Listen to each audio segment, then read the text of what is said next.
All right. Soups, you say something? We live? Yep. Our mics are live. All right. Um, You handed out everything, right? I handed out enough for now, but I just have a few people left. But go ahead, you can go ahead and start. What's good, Tyrant? We're saying something. My bad.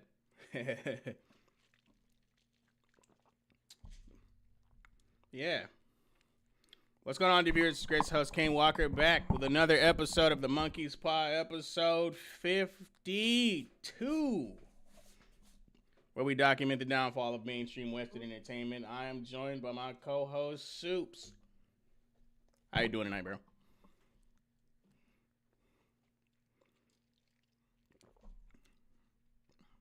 Soups? You didn't hear me? I said doing good. Life's looking good. Oh, cool.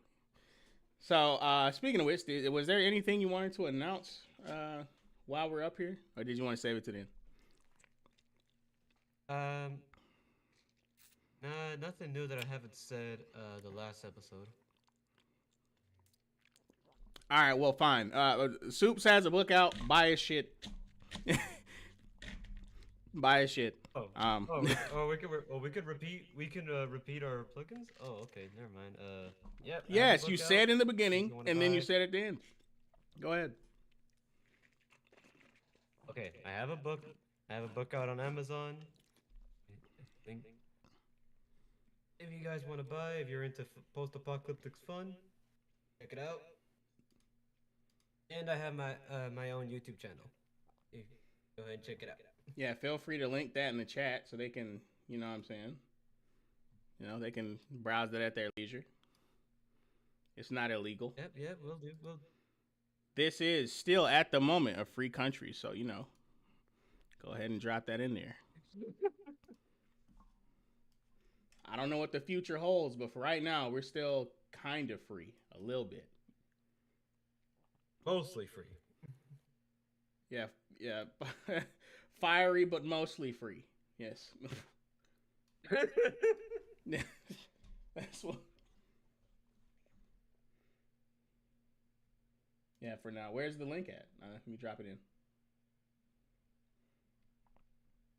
Oh shit. Wait, are you talking about the link to me? Yes, the link to your book. Yeah. Oh shit.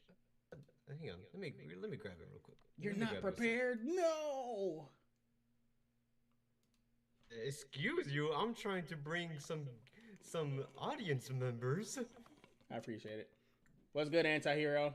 What's up? I don't know if I've seen you before. He's been here before. Hmm. I'm not good with names. I'm sorry. Don't worry. You'll.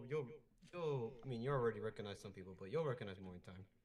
Yeah, as soon as he drops the link, I'm gonna pin it to the top, so y'all can buy his shit. Let me. Oh shit! Hang on. And for the record, if there's any other writers who need help putting a book out, because he was in my writing group and that's how he was able to get help and the critique he needed, all my links for that process are in the chat. Weekly critique groups, fostering real writing craft skills. This is not a game. This is not a joke. This is for real. Okay. I posted it in the live stream chat. Did that work? Yeah, I can post it from here. All right, he has blessed me with the link. I'm going to pass it to the good people. And we're going to get on with tonight's show. All right. I just dropped that in the chat. I'm about to pin it to the top. Boom. There you go. All right.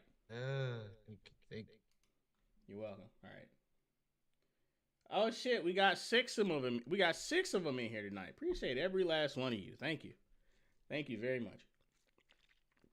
All right. I won't waste the people's time. But it's been a bit of a hodgepodge of topics going on. Not much from entertainment has really been it's been a desert out there, basically. Like, there's been some things that have been announced that nobody is excited for at all, and that's pretty much all we have left. There's some funny things that are happening that might be good news to most of us, especially when it comes to gaming. And there's also a little bit of doomer news, which I hate to say is a part of the. It's just a part of the game. So we're gonna share you some of that as well. And this is looking like it's going beyond entertainment and more so towards the social communities we find ourselves huddling in, and like the platforms we use to socialize. You know what I mean?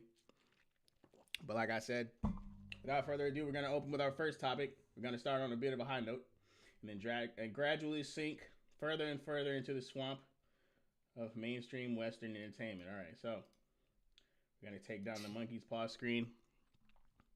And we're going to open with our first article from Game Informer that says, High Guard is shutting down for good next week.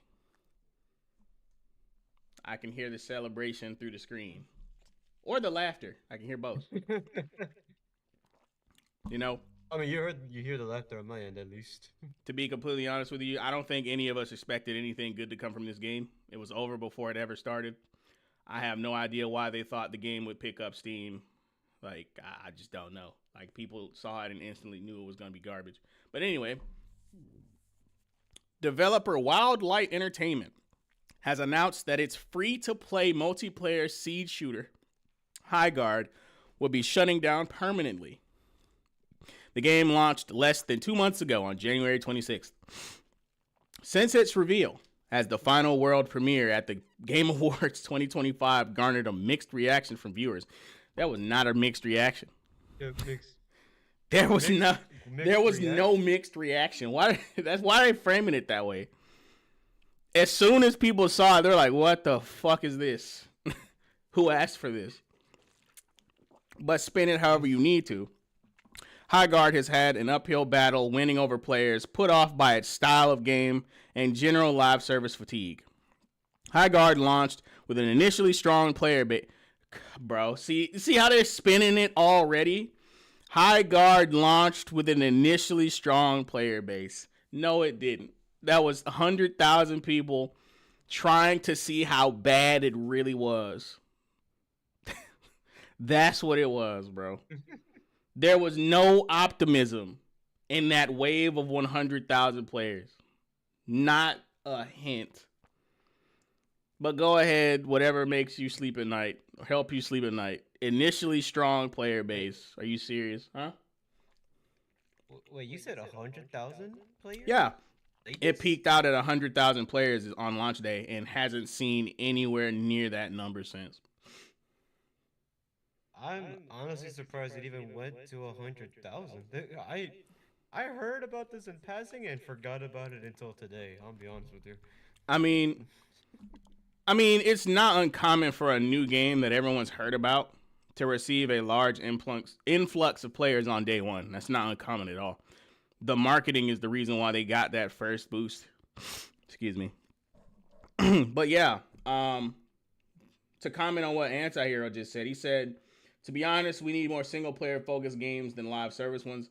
I think we have a healthy amount of single-player games. The thing I think that we need to focus more on is genuine, like, co-op player experiences, like the old-school couch co-op type games. Like fostering that style. That's been largely neglected in the market. Like, they seem to think there's no market for people wanting to sit down on the couch or just, like, kick it and, like, play a beat 'em up or something, or a shoot 'em up or something. You know? I think we have plenty of single-player games. I'd like to see some more co-op games. Like, some, like multiplayer games that aren't necessarily PvP. Personally. But, yeah. Going back to the article, High Guard launched with an initially strong player base, but those numbers rapidly dwindled. Despite announcing a year-long content roadmap and releasing substantial post-launch updates, debatable, Wildlight would lay off the majority of its employees only a couple of weeks after launch. Highguard's long-term health has been in question since. It was in question in the beginning, bro. Question. With today's news Question? serving... Go ahead. No, I was just repeating what you were saying. Like, it was in question? It wasn't, Again, bro. I completely forgot that this was even a thing. If normal people like me forgot about it, chances are most people even forgot this happened outside of the initial player base. Yeah, I have no Outside of idea that what first they... weekend drop. I have no idea what they mean by in question. I just don't know. Again, everybody knew it was the end before it even started. But of course, they have to write it this way, right? High Guard, more like Concord 2.0, pretty much. By the way, I don't know if Oscar Borgia Jr. was in here before, but what's up? You look like a new name to me. Appreciate you. I think he is a new name. I haven't heard. I appreciate you showing up before. Yeah. Highguard's long-term health has been in question since, with today's news serving as an unsurprising but still unfortunate turn of events. What do you mean by unfortunate? Why should we care one way or another what happens to this game? It didn't hook us in the beginning. Again, like that last article we read on Highguard saying unfortunately something. Unfortunately, players don't have to do something. And it's like, what the fuck do you mean unfortunately? Yes, unfortunately, you can't force us to play your shit game. How unfortunate. Like, get the... Anyway. Wildlight post... Fortunately, we don't have the game. Yeah, exactly. It was just the way they worded it. I think we were reading it from The Gamer. They're like, unfortunately, players don't have to... It's like, what the fuck do you mean, unfortunately? Anyway. Oscar Borgia Jr. says he's shown up in a couple streams before. Oh, so he's returning. Okay. Oh shit, my bad, nice man. to see you back. Welcome back. It says Wildlight posted a message to its social channels stating that Highguard did not garner a large enough player base for Wildlight to support the game long term. Highguard servers will remain online until March 12th. And the studio will release a final update before then that adds a new playable... Why? A new playable warden, a new weapon, skill trees, and account level progress. What's the point? This patch is expected to arrive either tonight or tomorrow. This article came out on the 4th, I believe. So if anyone cares, which I doubt... No, the 3rd. If anyone cares, which I doubt, that happened, I guess. Any of you Highguard players in the chat that don't exist, yeah, that happened. You can read their full statement below. Today, we're sharing difficult news. We have made the decision to permanently shut down Highguard on March 12th. Since launch, more than 2 million players stepped into Highguard's world. I don't believe that. We have this. How much did it say? 2 million? Maybe they're talking about across systems. I still don't believe it, bro. I still don't. Anyway, stepped into Highguard's world. You shared feedback, created content, and many believed in what we were building. For that, we are deeply grateful. Despite the passion and hard work of our team, we have not been able to build a sustainable player base to support the game long term. Servers will remain online until March 12th. We hope you'll jump in with us one more time to show your support and get those final great matches in while we still can. The team is excited to release one final game update to enjoy in the remaining life of the game. We'll be adding a new warden, a new weapon, account level progression, and skill trees. Full patch notes are coming, and we're targeting tonight or tomorrow morning for patch release. This is like giving an inmate their last meal on death row, bro. What the fuck? It's Taco Tuesday. Before the chair. Go ahead. No. I was gonna hop in the cafeteria one more time for your last Taco Tuesday. Go ahead. Go ahead. I was gonna say, this is like a poor man's version of giving Jesus his last supper before he was crossed. Oh my god, bro. At least it lasted longer than Concord is crazy. That the bar is so low, bro. It's so low. Damn. All right. Also, nice, nice to see you join Atomic. What's good? He's also returning. Yeah, no, I remember him. Atomic Fanatic, I remember them. Wildlight's message does not clarify the status of the studio itself, such as whether it will remain operational. According to a recent Bloomberg report chronicling Highguard's tumultuous development history, less than 20 employees remain at the developer. Wildlight was formed by former developers from Respawn Entertainment who had worked on Apex Legends and Titanfall, and that's what you produced? Although Wildlight is an independent studio, it was later revealed that Highguard was at least partially funded by Chinese megacorporation Tencent. In our review, we scored Highguard as 7.5 out of 10, with editor-in-chief Matt Miller writing about the game's flawed and now unrealized potential. I have a okay. Let me hang on. Wait, before we get to the before we speak on that score, I would like to get to the end of this paragraph because a few people know my fucking opinion on this scoring system, but I'm gonna give it again because I'm just so tired of fucking seeing it. Okay, in our review, we scored Highguard at 7.5 out of 10, with editor-in-chief Matt Miller writing about the game's flawed and now unrealized potential. The game has a long way to go, be at its best, but for... What the fuck? The game has a long way to go to be at its best. Okay, my bad. But for competitive shooter players looking for a departure from expectation, there is good reason to be hopeful about Highguard's future. Okay. Yeah, no kidding about the departure from expectations. Okay. Because any expectation people had long since departed. So, like, the scoring systems that people adhere to when it comes to fucking reviewers, why the fuck, like, apparently, according to most people, 7.5 or 7 or 7.5 means it's a mediocre game. But that doesn't make any fucking sense considering 10 is an even number and 5 is in the fucking middle. 7 is like 3 points away from 10. How the fuck is that mediocre? That should be an above average game. Like I would recommend people a 7 out of 10 game if the scale actually made fucking sense. You know what I mean? Yeah, I was gonna say. Like, this is a high score. I really don't give a shit what anyone else says. This score is too fucking high. It's too fucking high.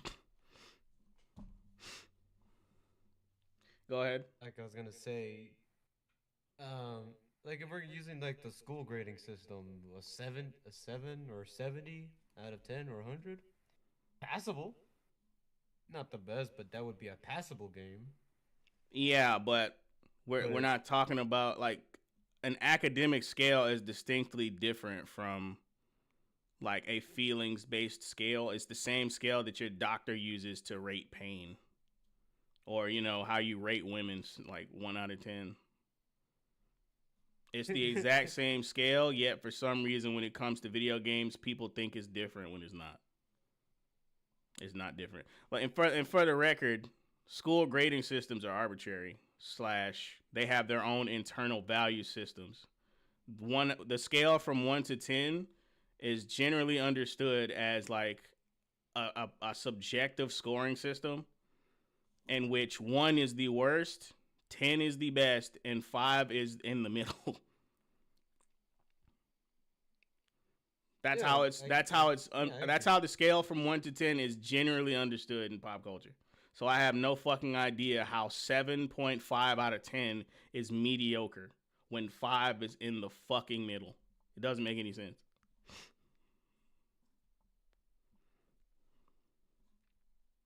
Yeah, like I was bringing up the school grading system because, you know, like a school, well, at least the schools I went to, 70 was considered a passing grade. Where, yeah, but in school, a 70%. But in this case, go ahead. But in this case, it's like at least in this case, I was trying to say, 70 is like a passable, I could say good, while 50 is just mid or mid to just don't recommend.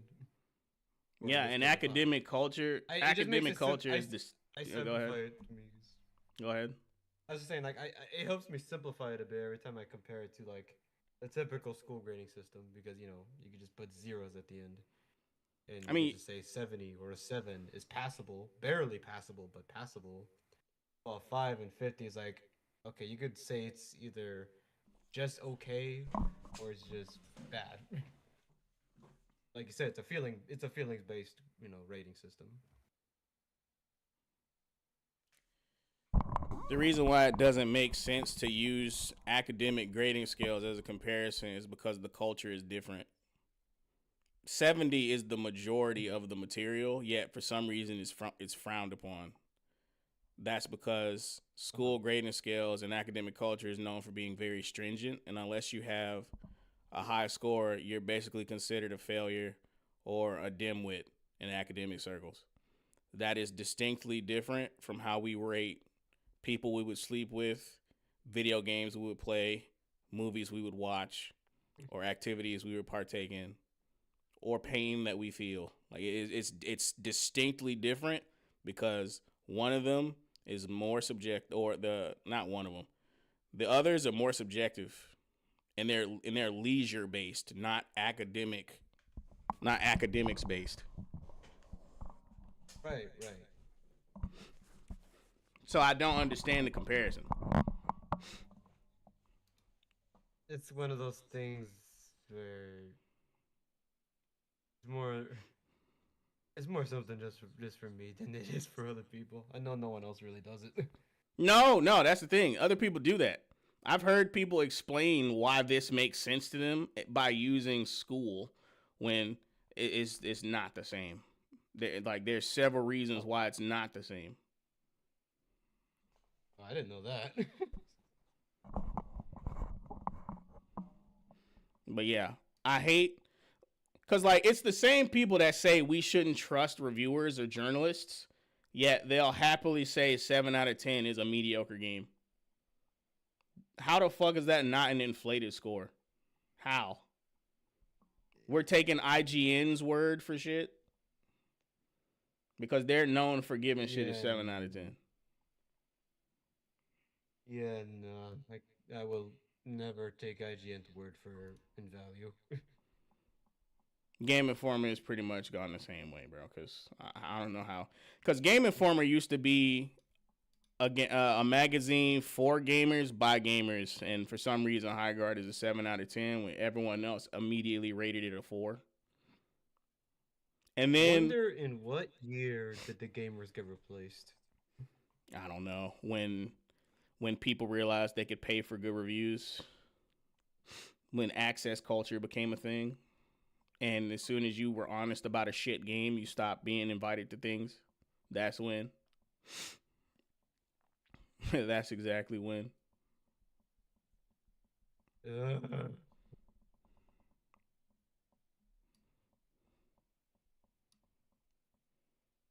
Oscar says that doesn't make sense because school rating systems is different than how other systems work.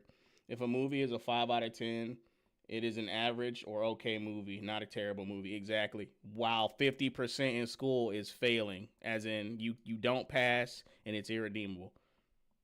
Like I really don't understand people drawing the parallel. I don't. I really don't. I mean, I'm not disagreeing with that. No. I'm not necessarily debating towards you, but it's an argument I've heard in general. That's it. But yeah. Right. I'm probably gonna make a video about this shit at some point. 7 out of 10 is not average. Yeah, I agree. That should not be average. It's not, bro. Bro, you should hear the different ways this argument goes, because people will start playing around with the definition of the word average and turn it into a mathematical term when it has more than one definition. like average meaning typical, but then they'll be like, well, it's the most, bro. It's so stupid, bro. Because like obviously when you say something's average, you mean it's mediocre, but for some reason they want to turn it into like a mathematics thing. It's really weird. Anyway, let's move on from this. I'm just gonna put that shit in the script for later. Let's get to the end of this article and dance on Highguard's grave. Okay. Highguard's demise is eerily similar to the disastrous life cycle of 2024's Concord, another live service multiplayer shooter that was similarly lambasted by video game fans, justifiably or otherwise, before release and underperformed to the point that it was shuttered barely 2 weeks after its launch, with its developer Firewalk Studios shut down soon after. It's another sobering reminder of how volatile and nigh impenetrable the live service game market has seemingly become, and here's hoping the remaining team at Wildlight is somehow able to rebound. I'm going to stop you right there, buddy.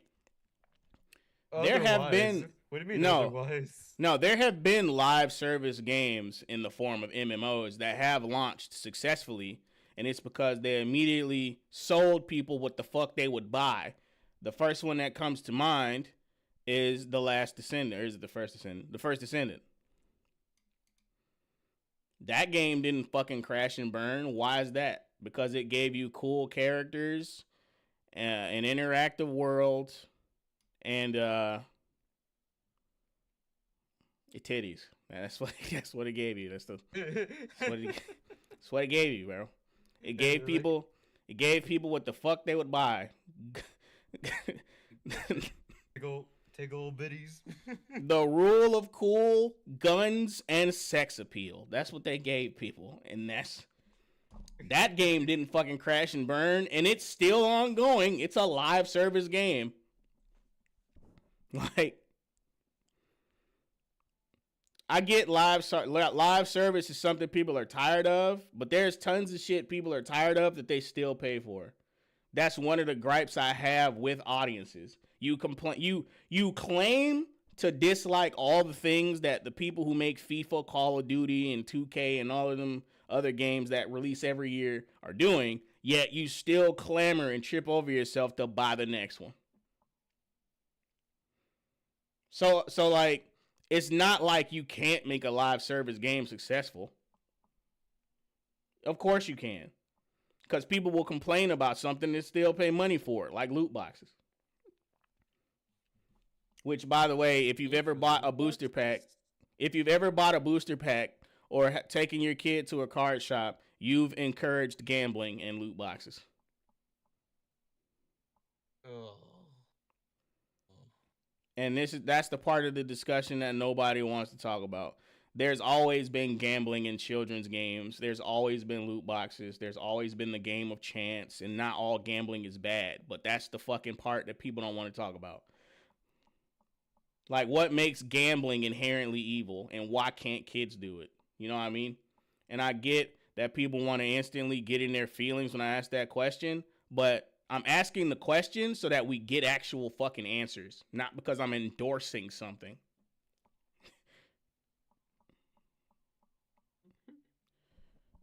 Anyway, let's read these goddamn comments. Fuck. This first one is from Vadix.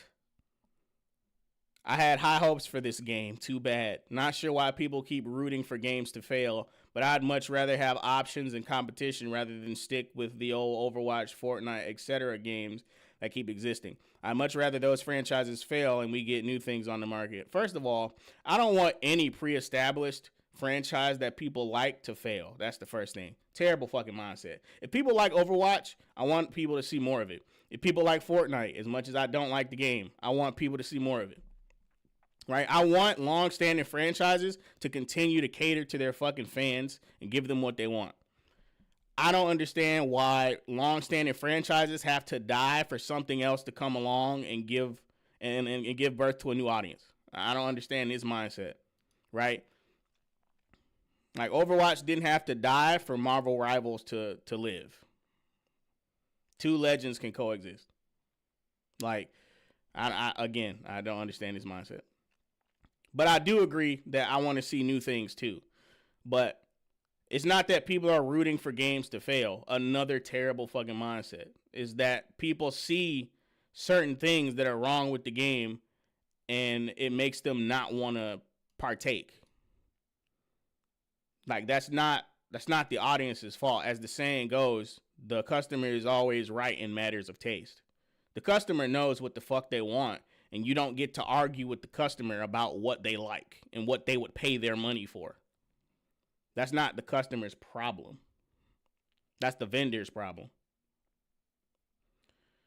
Next comment from William Wall. The problem is that game studios are retreading the same things that we have had for close to a decade now. I don't even think that's the entire problem, because Marvel Rivals doesn't necessarily do anything new either. It's another hero shooter with a Marvel skin on it. You know what I mean? Marvel Rivals? I mean, yeah, it's basically just Overwatch, but with the Marvel characters. Right. So, like, I really don't. What about that game Deadlock? That's another shooter people play. Like, it's not talked about that much, but I don't hear that game hurting. I do not hear that game struggling. I haven't seen any articles about Deadlock. Like, if one drops tonight or if one drops in the next week, let me know. But as far as I've seen, I haven't heard anything about Deadlock suffering from low player numbers or anything like that. And nobody talks about that game like that. So, like I said, it's not impossible. What does Deadlock do that keeps people playing it? It's another hero shooter.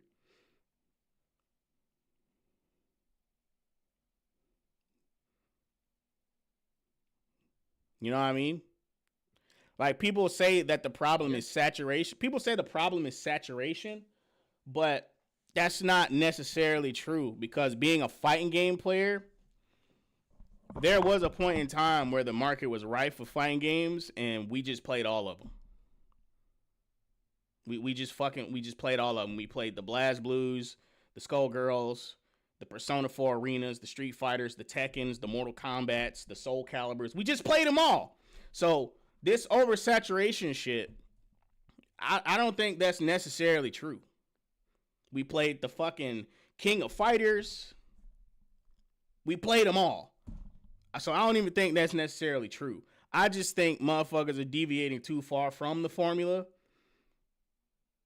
and people aren't fucking with it. That's what I think personally. Because remember the arcade era? There were tons of games that were similar to each other, and people still went to the arcade to play that specific genre. Yeah, I was gonna say that it's not, because, like, what does saturation mean? Saturation. Go ahead. I mean, when people say saturation, they typically mean people are just pumping out too much of the same thing, or like same genre all at once.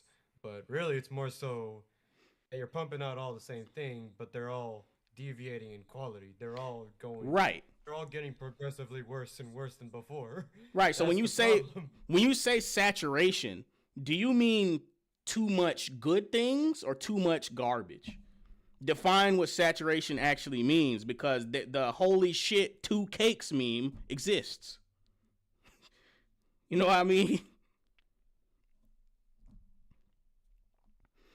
And for the record, let me find that meme so people know what I'm talking about. Holy shit 2 cakes. Like, what do you mean saturation? Like, if you're a person that likes cake, right?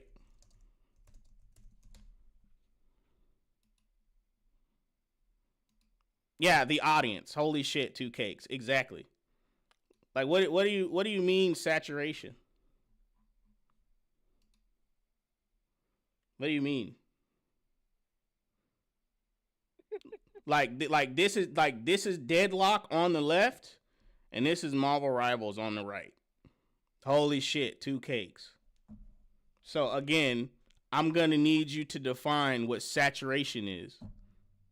Speaking as somebody who is a part of a subculture, look at me spoiling the fuck out of the next topic. God damn. Hold on.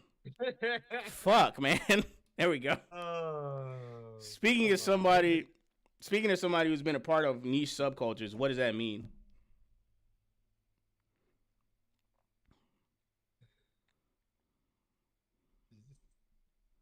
you're professionals, Kane. You gotta cover your screens. Nah, that was my fault. Anyway, so moving on to LL Cheesy. Some theorize it started with culture wars, but tribalism has seeped into the gaming community over the past decade or so. See, this is the thing, right? Don't get me wrong. The culture war has definitely made people more sensitive to it, but this has been a phenomenon since before all of this bullshit. Like, these discussions have been getting had for a long time. Like, the first-person shooter era, from Doom to Halo Combat Evolved, people have talked about first-person shooters and how there's too many of them and how there's so many that have come out that you haven't even heard of. And these discussions have already been had. So that's not even the case. There's been tons and tons and tons of first-person shooters, bro. There's been lots of them. Why do people keep playing? Why do people keep playing them? What do first-person shooter players look for in a first-person shooter? Again, that's why I keep going back to, what do you mean by saturation?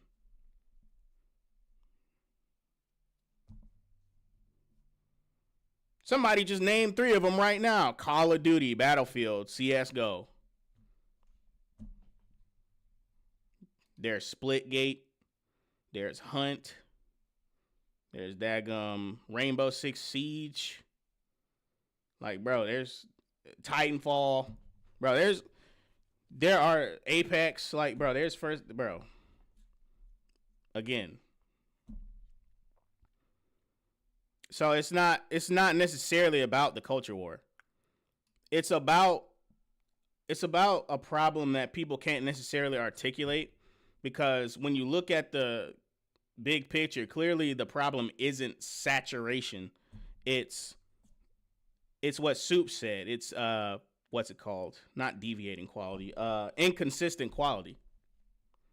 It's deviation from the formula that works, like deviation from the blueprint plus inconsistent quality. That's really what it is. And that's why High Guard failed. Live service certainly didn't help, but it's not the thing that killed it. A lot of people just kind of use that as a scapegoat. Oh yeah, Star Wars Battlefront. That's another one. Wait, no, that's a third-person shooter, ain't it? Ain't it? Yeah, I think so. Hey, Star Wars what Battlefront. shooter are we talking about? Star Wars Battlefront. Star Wars Battlefront. Oh yeah, that is third person. Yeah, that's my first person. Yeah. Okay. This person goes on to say, oh, wait. I remember when COD, Battlefield, CS players all lived in harmony. No one cared if you played the other game. Now, it's a mentality of wishing for others to fail in order to appease. What the fuck? See, what are you talking about? It's a mentality of wishing for others to fail in order to appease one's own insecurities about what games they like. This shit seems so out of touch with what's actually going on. That is not at all what's happening. If you make a good game, people buy it. Like, I don't know. What are you talking about? That's not what's happening. The same people. See, again, being a part of a niche subculture, I know how this shit works. If you're a fighting game player, you play them all. If you play Call of Duty, chances are you play Battlefield, you play Apex Legends, you probably play a little bit of CSGO, even though it's more niche. Shit, you probably play some third-person shooters like Gears of War. So that's definitely not what it is. It's never been what it was. Rooting for failure based on developer or publisher's actions. See, this is the thing, right? Nobody rooted for High Guard to fail. We didn't even know it existed until that night at the Game Awards. Like, we're not clairvoyant, bro. Like, you showed it to us, we didn't fuck with it. That's the long and short. What do you mean? Just so I can jog my memory. Is it the game show award that we watched where it had the 2 Muppet characters sleeping during the thing? Yeah. No. It was the other one. It was another one where they had Miss Piggy and the dog that plays the piano. And canonically, Jeff Keighley slept with Miss Piggy. That's an actual joke that they pitched at the game. Bora Bora. Anyway. But in the case of Concord, Highguard, etc., mentally ill peeps just root for the failure to stroke their own ego of being in a hive mind mom mentality of this game looks dumb, I should root against it. They are brainless and heartless. Oh my God. This is the most out of touch comment I've ever seen in my life, bro. What? Bro, this seems divorced from reality almost. Bro, who the fuck? Bro, I can't. Bro, I remember the golden age of video games. I can't remember a single time during that era where somebody said, man, I hope the next game that drops is some ass. I can't remember. I can't remember the last time that High Moon Studios, Capcom, fucking, who else? I don't know many game studio names. Sega, Konami, Bandai, Namco, Wild Tangent. I can't remember somebody seeing a game company put out some game and saying, man, I should root against it. I hope that game fails. Can't remember it, bro. That's not true, bro. People aren't just rooting for shit to fail. They're praying and hoping you finally give us a good game, and then they're seeing, damn, it's another one. Ah, shit, here we go again, to quote another great game. Oh, boy. I have never understood that mentality. Even if I thought a game... You don't talk to very many people who dislike games like fucking Concord and Highguard. You don't talk to them. You don't go and research their thoughts or opinions. You just remark on what you think is happening, clearly. Even if I thought a game looked bad and cringe, like I legit did for Concord, I never wanted it to fail. Okay, well, I'm not gonna lie. This sounds like some Bugman shit. This is the type of world we live in, right? Right here, this comment... This is the toxic positivity culture we live in, where you can't see something, think it looks bad, and then be like, bruh, I hope that shit never sees the light of day. That shit, like, you can't see something that obviously looks like trash and go, damn, that shit is never going to take off. That's the toxic positivity culture we live in. You can only look at something and go, that shit is going to do numbers. It's going to be great, bro. I can't wait for it to come out. That's the only acceptable answer. I got two things to say. If I can get a couple seconds in. What's up, Alan? Go ahead.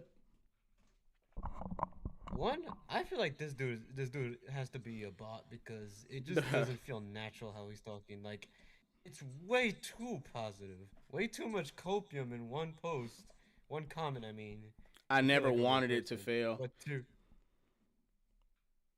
two, to kind of follow up on your toxic positivity comment, yeah, it's what happens when you're throwing like critical thinking or even just honesty out the window for honesty. Facts. It's honesty, bro. Here's the thing, right? It's improperly framed anyway. Nobody wants a game to fail. You know when they want it to fail? When the creators come out and call everybody who doesn't like it chuds. Whenever you have bald-headed Asian voice actors come out and say male tears or gamer tears, that's when they want something to fail. When you show active, vehement disdain for the audience you claim to be catering to is the only time people desire something to fail. Because it fucking deserves to. That's the only time people want something to fail. Other than that, you're putting out your advertisement. I'm saying, I don't think I'll buy that. And then I'm going on about my fucking day. This idea that people are just desiring for Highguard to fail is stupid. They saw it, said, this looks like shit. It'll never take off. And that was it. Nobody was having their fucking legs, their fucking fingers and toes crossed, sleeping at night like, please, Highguard, fail, please. Nobody's giving blood sacrifices for Highguard to fail. Nobody's putting people on the Aztec altar and throwing virgins into a volcano for fucking high guard to fail, bro. It's not that fucking deep. That's Not my putting them on problem with top this of argument. pyramids to The us. the They're not putting them framing. on top of pyramids and praying to the sun to. The framing is what fucking annoys me. What do you mean we wanted it to fail? Did we say it would fail because of things that we pointed out, or did we have it in our heart that the game for the game to fail? It's really fucking stupid, and I fucking hate it. That's not how advertisement works.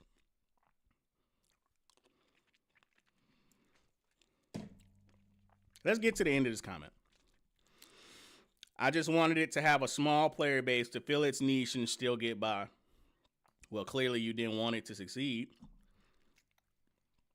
You did not want this shit to succeed at all. Whenever I play something that's good, I want it to have a sizable player base. I just want the player base to be honest and organic. That's why I complain whenever you see fighting games becoming easier or eliminating things about them that are cultural staples like execution.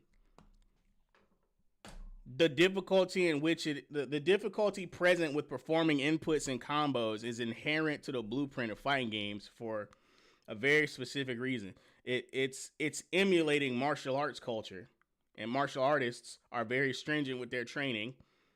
And whenever they go to tournaments, you know how fucking strict tournaments are. Nobody goes there to fucking lose. That's the blueprint of fighting games. That's why the culture persisted from actual martial arts to simulated martial arts.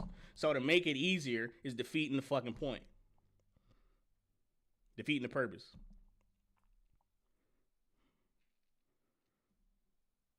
If the player base has to be huge, let it grow organically. Don't lower the skill ceiling for bums and newbies who don't want to take the time to learn. I want a small player base to fill its niche and still get by. Whatever.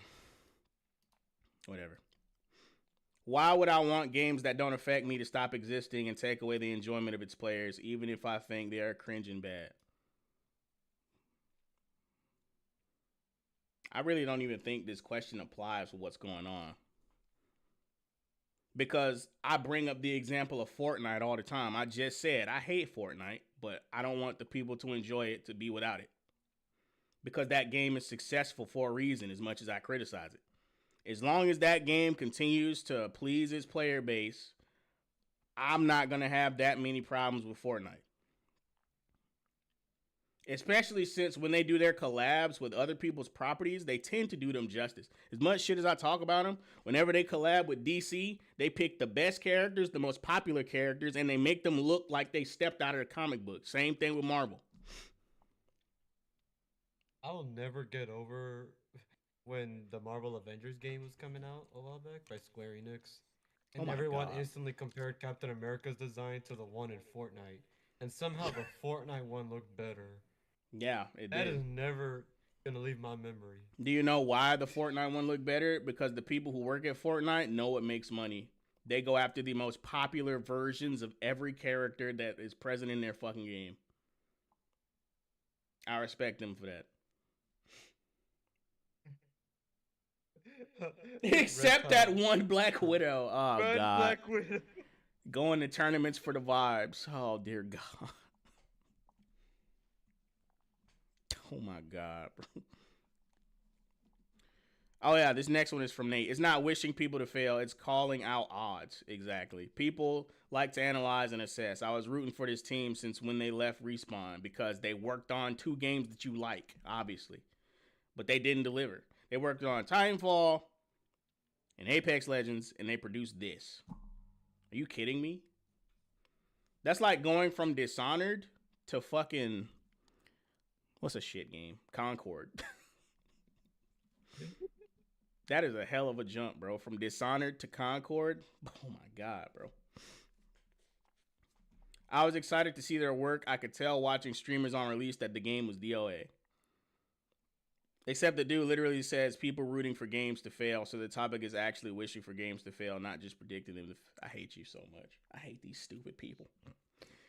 So LL Cheesy doesn't even realize that what they did was ascribe the incorrect label to a phenomenon, and then when they were being corrected by Nate, they said, "Except that's not the topic." Bruh. Are you serious? Yes, the topic is about rooting for games to fail, and what he told you is, yeah, that's the incorrect framing. That's not actually what's happening, is what he told you. All right, that's enough comments. Because I'll literally stay on this comment thread and read them all night. But we have other topics to cover. And I think this topic in particular was very fruitful. I'm glad we talked about High Guard. I'm glad we talked about it. All right. The next topic is a little bit more depressing, unfortunately. But it is one that we should cover because it's going to affect everybody, whether you're a gamer or not. But it is still gaming adjacent, considering it's talking about one well-known MMO, if it even is an MMO, and one well-known social media platform.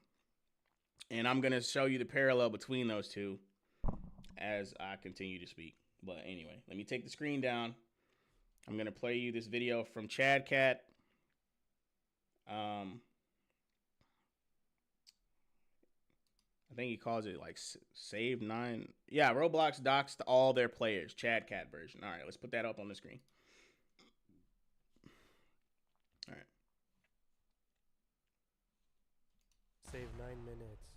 Roblox told millions of players they had to show their ID and take a selfie to prove their age. They promised to keep this a secret, but they allegedly lied. A company called Persona helped them, and it turns out they didn't delete your info. Instead, your private info was sent directly to the US government. Wango says this entire idea that was made that Persona will just simply remove the user data once it verified their identity was a complete malicious lie. This data is being funneled into an AI tool allegedly used by ICE, the people who handle immigration and borders. This tool is like a digital footprint hunter. It doesn't just look at your face, it scans your selfie background to see where you live and tracks what you say on Discord or ask ChatGPT. The government is using this to give everyone a risk score. If you verified your age, you're likely on a permanent government database now. Even worse, use their parents' IDs to play Roblox accidentally put their moms and dads into this government system. This wasn't about safety, it was tricked to allegedly build a mass surveillance machine. Don't give Roblox your personal information. Your face and your location are now in a database that lasts for years. And of course, ICE is involved. What the F, we are doomed as a society. And I will regret doing the age scan. If I'm a European, do I still keep my ID?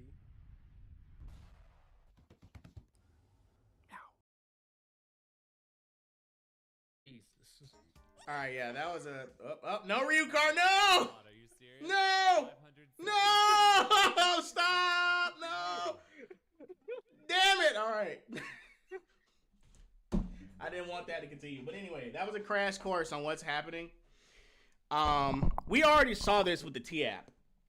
If anyone remembers the T app, it was that app that was meant to be one for researching bad dudes who women wanted to date, or not women wanted to date, women wanted to avoid or whatever. But it turns out when you look into the app, it was about revenge porn, and all the dudes that had the lowest scores were the ones that they were shopping for. That was the depressing part.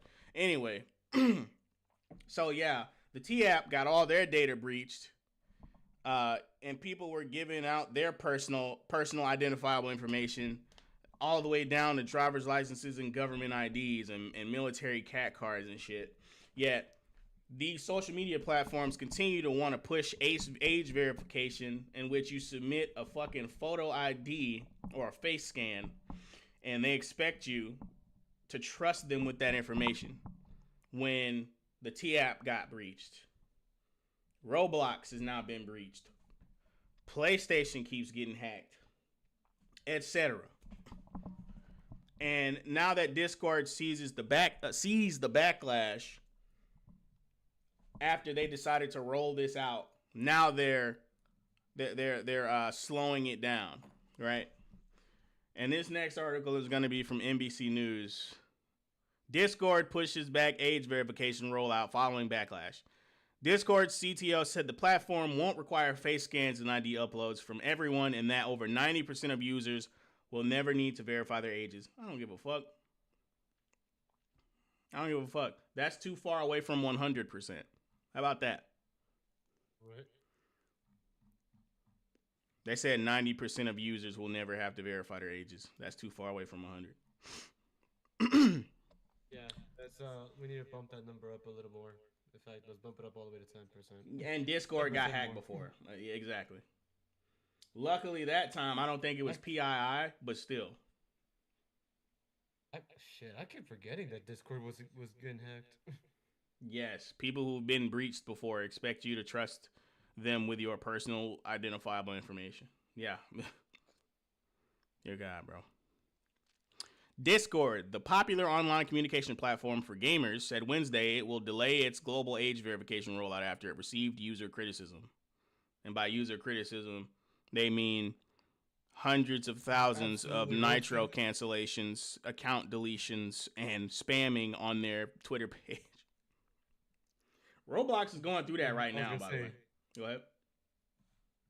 I was gonna say, like, by criticism, they mean getting absolutely roasted on every other platform than Discord. Exactly.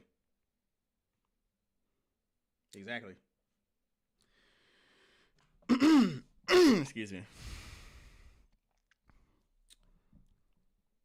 Discord announced a phased rollout for new and existing users this month that would implement video selfies to determine a person's age group.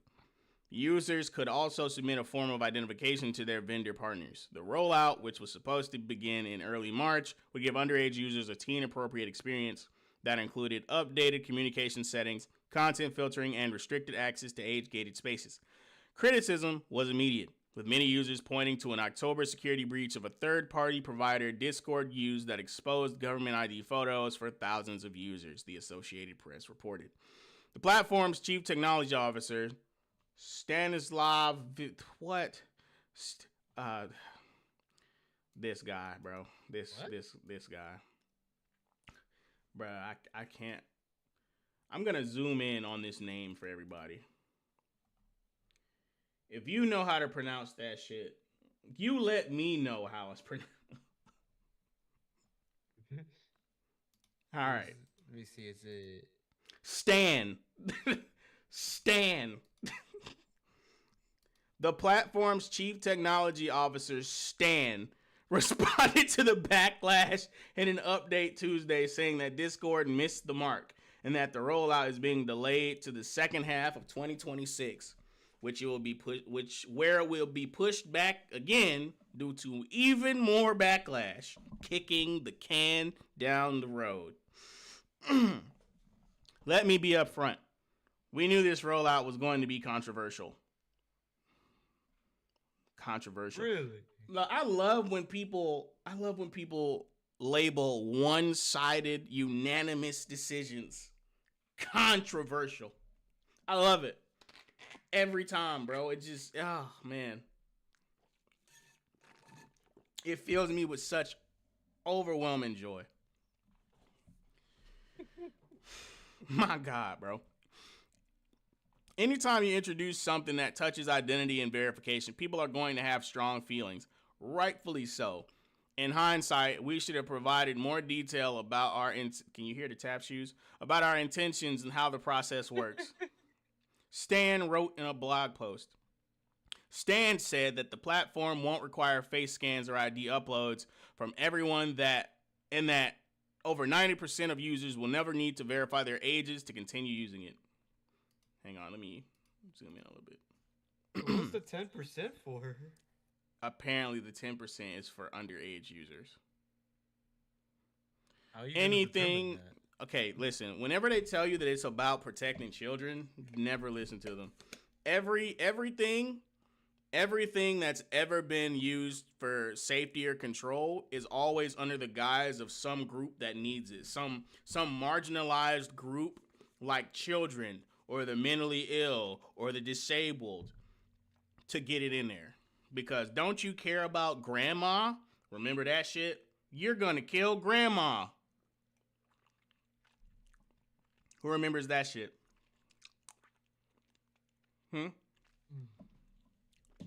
It's always some vulnerable group. I was around for the children.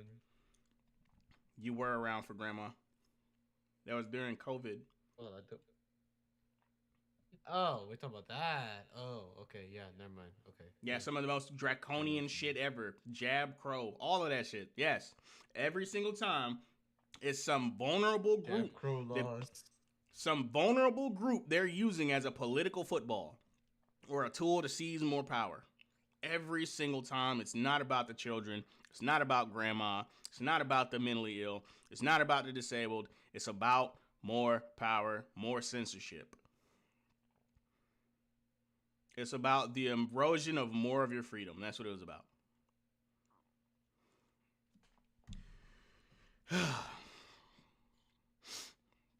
If users choose to not verify their ages, they can keep their accounts, servers, friends lists, messages, and voice chats, but they won't be able to access age-restricted content or change certain safety settings. Stan also addressed last year's security breach, saying Discord no longer works with that vendor. It's not the vendor that's the problem, Discord. It's the possibility that my shit will be leaked at any point in time. And right now, you work with the same vendor that doxed Roblox. What is their name? Persona? Discord works with Persona. So, unless Stan is uninformed, this is a lie. Why should we believe them?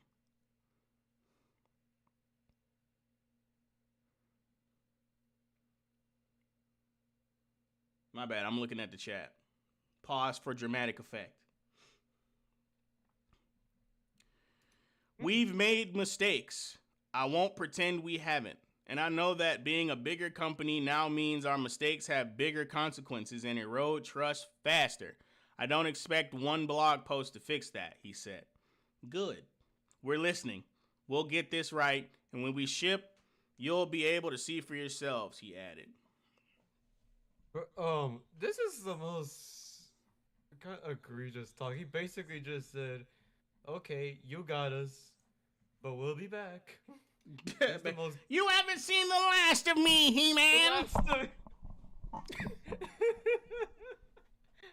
That's actually a really good, that was a very good unintentional segue. You'll see in a minute. I thought you intentionally said that. No, I didn't. I actually forgot what our next topic was. I was like, oh shit. The subconscious working in my favor. To the next topic. Not yet. I want to see what people's comments are on this. Because, like, again, we've seen several companies who handle... First of all, I can't trust you motherfuckers with my gamer tag, my card info, and my email.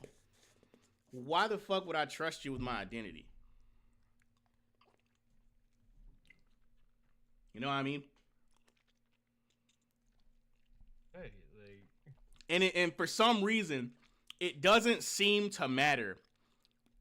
Because we could make a compilation at this point of how many companies have had the data breached of their customer base. And no matter how many examples we bring up, it never seems to fucking matter.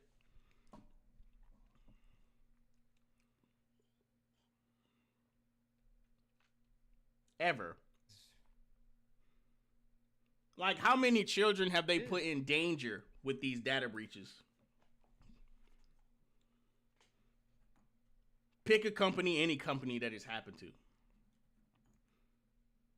If this was really about protecting kids, you would encourage them to keep their personally identifiable information off the internet. That's what you would do. You would encourage parents to be more involved in their children's lives. That's what the fuck you would do. It's not about the kids. It's not what it's about. What's up, Clayface? You know what you just reminded me of? Mm-hmm. What's up? It reminds me of back when I was really, really young. Schools would have us like teach us kind of like computer etiquette kind of things, like shit like that, where if someone's like bothering you online, you tell an adult, or if someone's trying to get info off of you, you tell an adult, you involve their parents and have them take over and help you out of it, online situations. And that you don't, like you said, you don't put any incriminating info on yourself, like your name or your age, your addresses. Yeah, you're not supposed to put any of that. Used to teach me that. Yeah. Internet was even before we got super popularized to, stream everything about yourself. People didn't even want you giving away your birthday. Right. And now here we are on the brink of worldwide identification for the internet. We know where this leads, man. Eventually, that system that was meant for one thing will be repurposed into another thing. And it's usually the most draconian thing you could possibly think of. Eventually, that list will be used as a beating stick to find dissenters and punish them for wrongthink. When has it not happened?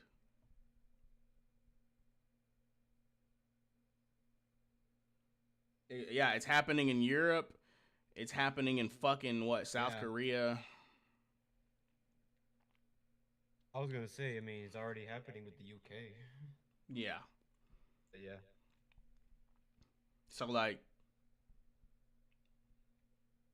and then there's people like Asmongold saying it's not going away. No matter what, it's gonna happen either way. And it's like, so I just shouldn't resist because in your mind it's gonna happen anyway. I hate there's nothing wrong with being informed, but I think the only doomer take there is to just lay down and die. That's the only doomer shit I believe is actual doomer shit. Not knowing the truth, not knowing how bad it truly is, but just not doing shit about it. That's the only doomer shit I think actually exists. So for people to phrase it like it's gonna happen whether you like it or not, and you should just what does that mean? When you tell me that, what does that mean? Does it mean I shouldn't resist? Because he's not really elaborating when he says that. The framing is what bothers me. It's gonna happen whether you like it or not. My question in response to that is, so what? So what then? I would encourage anybody who has the least been informed on this topic to continue to resist.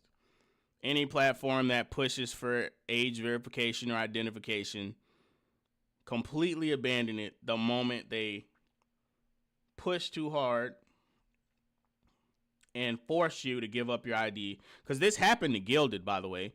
Gilded crashed basically because they were trying to force people to get a Roblox account. Where are they now? I'm sure some people who play. I'm sure some of the Roblox player base joined Gilded, but I guarantee their user base for Gilded is not anywhere near as big as it was before. Cause what if you don't play Roblox? What if you don't give a fuck about Roblox?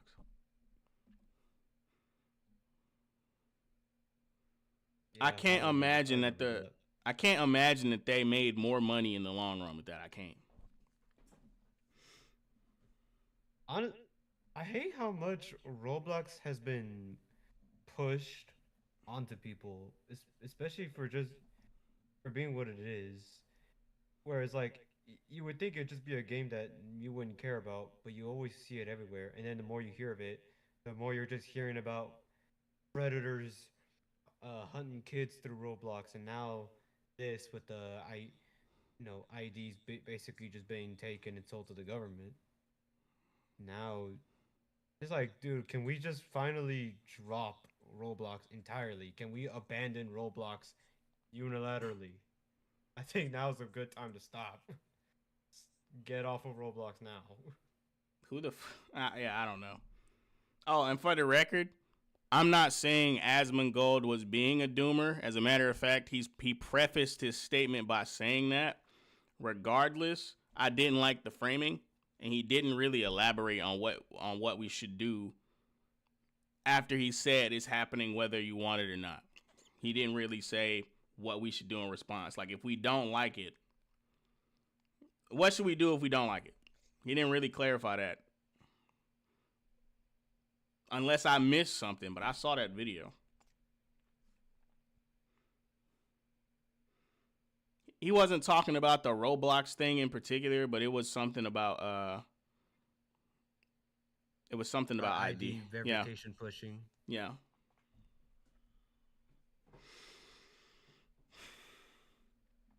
Oscar, yeah. Roblox says they're monitoring, but they haven't done anything about the predator problem. Nope. I'm not gonna lie. So I don't know if age verification is gonna save. I don't know if that shit is gonna prevent predators. You know what I mean? Like, I don't know if it's gonna. Nah, it's not. It's You know what I mean? Like, there's no ultimate solution to that. Like even if you go to the, you know, the wood chipper shit, there's no ultimate solution to that. That's why I'm saying just abandon Roblox entirely. Just get all the kids to abandon Roblox. Find some other game. Who the I fuck can't believe is? I'm saying this, but go to Who is Fortnite. encouraging their children to play Roblox? Who's doing that? Who's doing that? Anyway, I don't know, but tell them to stop. this is a topic that, well, obviously, I think most people are interested in right now because it affects all of us a lot, like on a grand scale. But as much as I would like to continue to talk about that topic, I'm going to shift gears back to the entertainment sphere for a little bit because, you know, we did step a little bit outside of it talking about the ID verification thing. I want to talk about the passing of a creator who a lot of you might know, or maybe you didn't even know his name and you're just familiar with his work like me, right? That's always for me too. Yep, the creator of He-Man, Masters of the Universe, Michael Halprin, has passed away at the age of 91. And we'll get more into that as the article progresses. And by that, I mean, we'll talk more about Masters of the Universe as the article progresses. But his obituary was released. I didn't want to read it because it might be a bit long. We did read Akira Toriyama's obituary, but I learned my lesson. That shit was long as hell. Rest in peace, Toriyama. Bro, that shit was long as hell. I'm sorry. But I remember that. Bruh. Yes, he passed away. Michael Halprin, and I'm sorry if I'm butchering his name, the writer of the show Bible for the 1982 Masters of the Universe Filmation cartoon, has passed away at the age of 91. This was published today. Oh my God. This morning. Article summary. Michael Halprin, creator of the Masters of the Universe show Bible, has died at age 91. Halprin shaped the lore of Eternia, creating key settings and character backstories for the 1982 cartoon. He contributed to Star Trek, The Next Generation, and wrote the acclaimed book Jacob's Rescue. Halprin also taught at Loyola Marymount University and inspired generations of fantasy fans. I'm about to sneeze. Excuse me. Hey, what? Purple hippopotamus.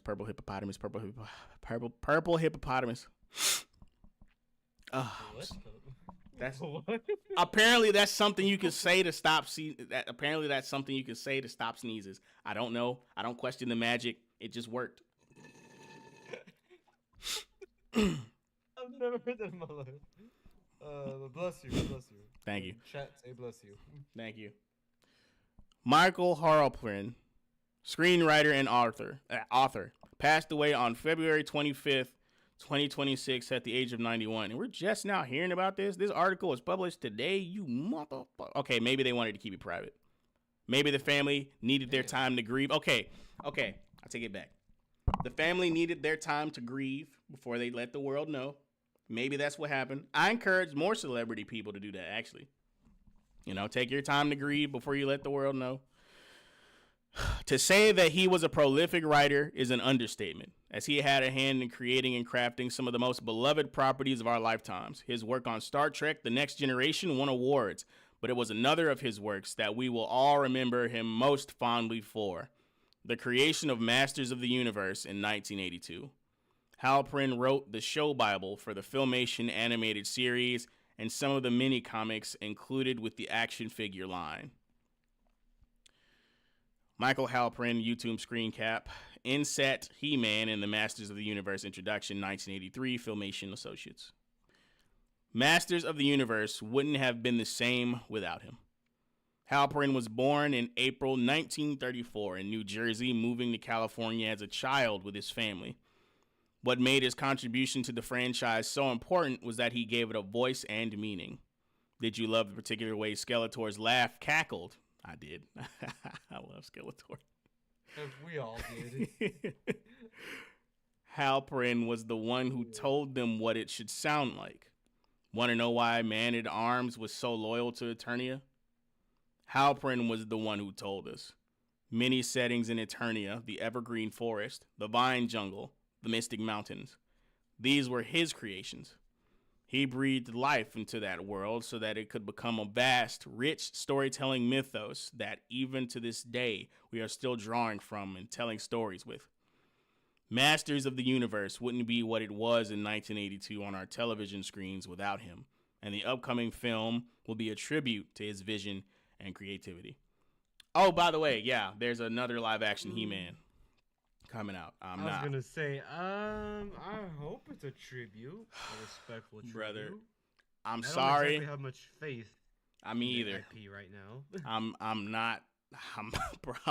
I'm not excited, bro. I'm sorry.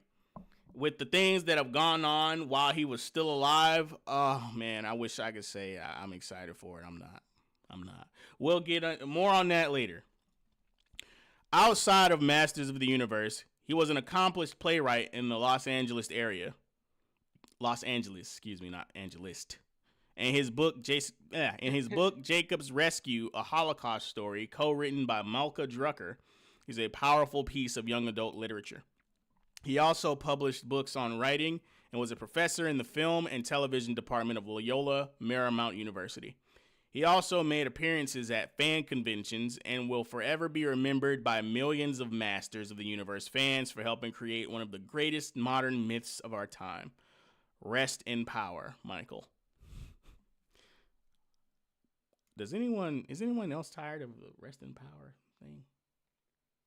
Why did they start saying rest in power? I never understood. Because T'Challa was a king and he died, and yeah, whatever. Chadwick Boseman played T'Challa, who was a king, and he died, and whatever. But I agree with what Cat Williams said, right? Whenever a white actor dies that played a superhero, they get another actor. How come you couldn't have gotten another actor to play Black Panther? Because they definitely wanted to replace him with the sister. True. That's probably why. They just wanted to replace him with the sister. Because, hell, they did it with Blade, but unfortunately, that movie is probably never going to come out because they don't want Blade to be the main character. But anyway, getting off topic, that is the end of the article.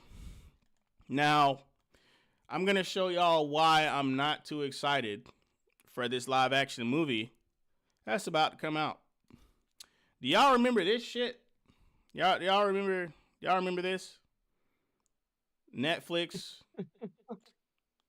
The Netflix He-Man adaptation, Masters of the Universe. There was Revelation, and then this is Revolution.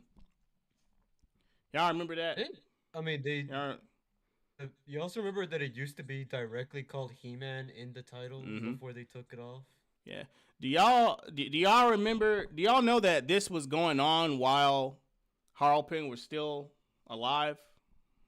This went on while he was still alive. Yeah. I can't imagine the pain he must have been going through knowing about this. Depressing. Yeah, this dumpster fire was going on while that man was still drawing breath on this earth. I can't be excited for anything else that whoever has a stranglehold on his IP is about to put out. I'm sorry. I can't. I said the same thing with Toriyama. Rest in peace. I'm not excited for Dragon Ball Super I'm not excited for the new Dragon Ball they're dropping. I think Dragon Ball needs to just end, bro. It should have ended a long time ago, bro, because they are out of ideas.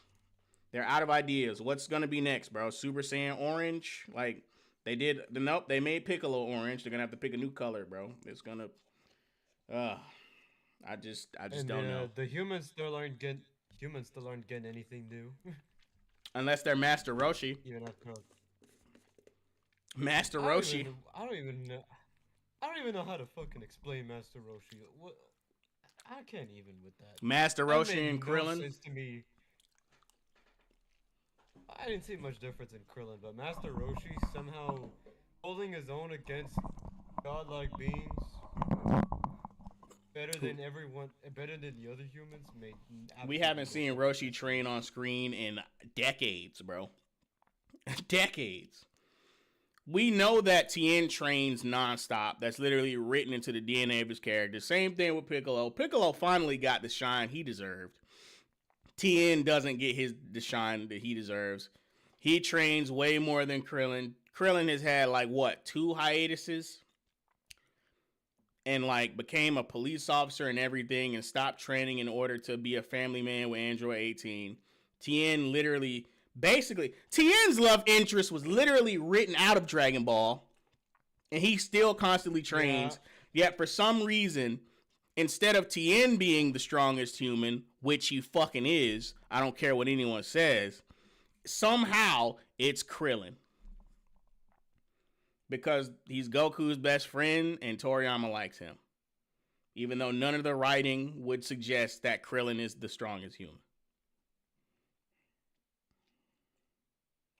I was gonna say, or to anyone who loves or remembers Launch, I feel sorry for y'all because the writer didn't. That's just messed up. The writer didn't remember. The writer didn't even remember her. Toriyama forgot her. Damn, son. I love Toriyama, but that's always gonna be a sore spot. That is a crime, bro. Bro, that's worse than anything else he ever did. Honestly, you forget a whole character, bro. That's crazy. He forgot a whole character that he spent so much time on in the original Dragon Ball show. That's insane. Just sad. But yeah, Oscar, the director did say Skeletor was an example of toxic masculinity. Brother, Skeletor is a villain. His entire purpose is to be evil incarnate. That was the entire point of his... what the fuck? Oh my God, bro. Jesus. Anyway... The segue into this next topic just further proves my point about how when the wrong people get a hold of your IP, they don't give a shit about it. They don't care. They don't care about living out your memory. They don't care about doing it justice. None of that. There was something about... I forgot. Somebody told me something about a creator that died. As soon as they got a hold of his IP... They ended up rebooting it or continuing it, even though his dying wish was literally for them to not continue it or something like that. But that's just standard practice nowadays. Are we talking about Tolkien, or are we talking about... I don't remember who it was.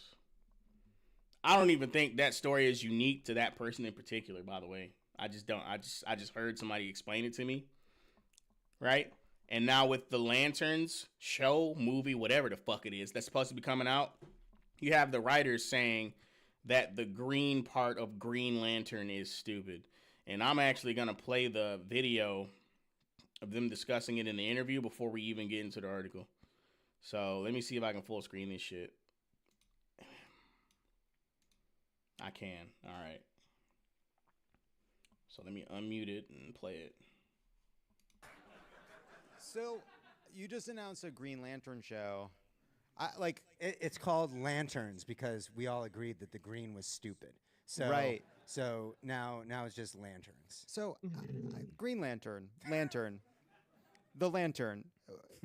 So you can make anything you can imagine. That if you have this magical ring, Right. Yes. And the fights are still close. Yeah.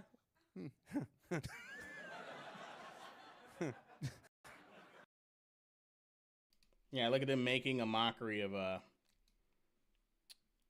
of the lanterns right there. Yeah, Yeah. look at that, just casually pissing on possibly your favorite character, or at the very least a character you liked. Yeah, Alongside other people popular characters. people who've never done anything difficult or created anything in their life mock the concept that millions of people fell in love with for decades. Yeah, of course.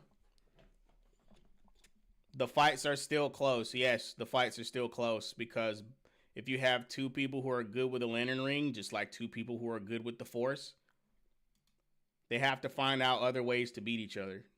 Of course, the fights are still close, dumbass. What are you talking about? Stupid.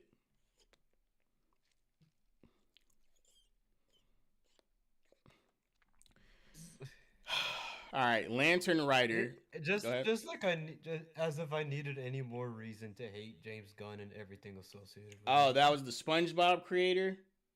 Yeah, the SpongeBob creator. They rebooted SpongeBob even though he didn't want to. Oh. Yeah, that's who it was. Goddamn. Damn. SpongeBob?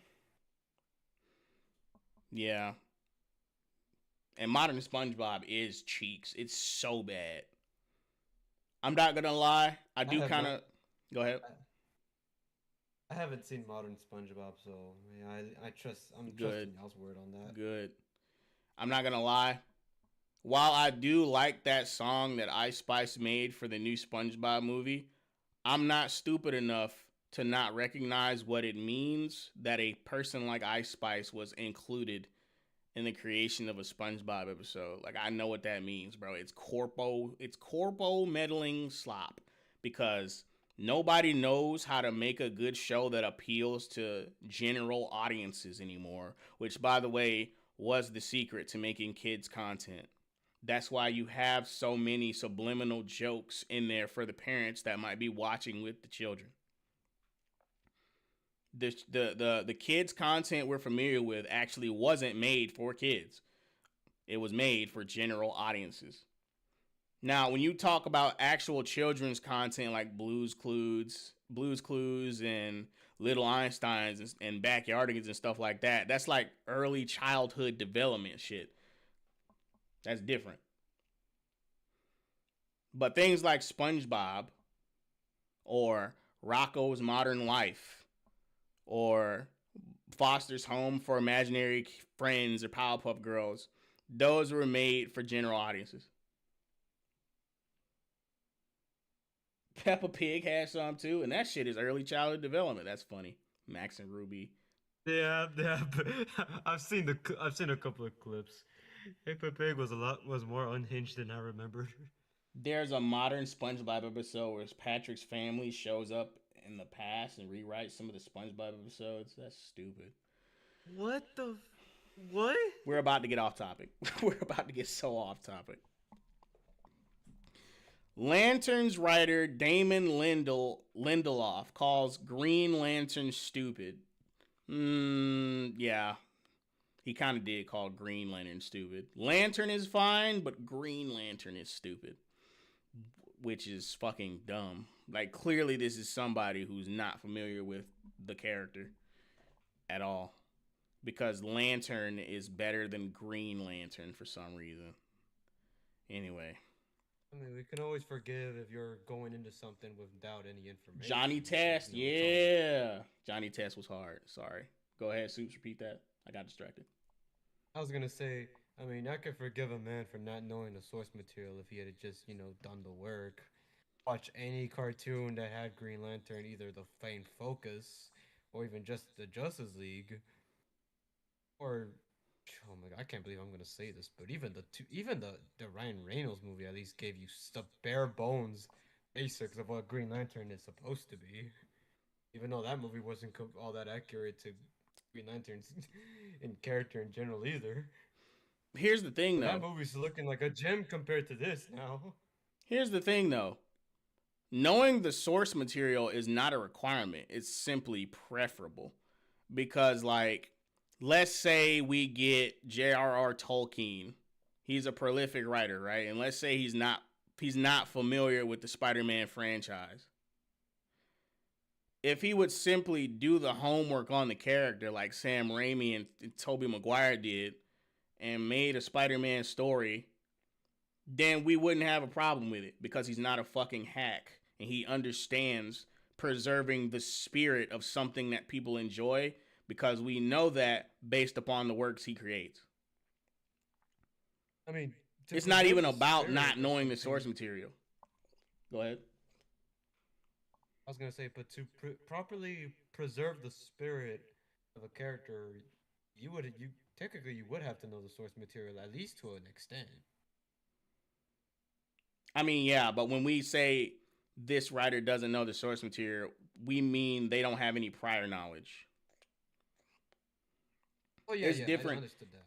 It's different when you go in and you're open about not knowing some shit, and when you're this guy who speaks from fucking ignorance. Like there's a clear difference.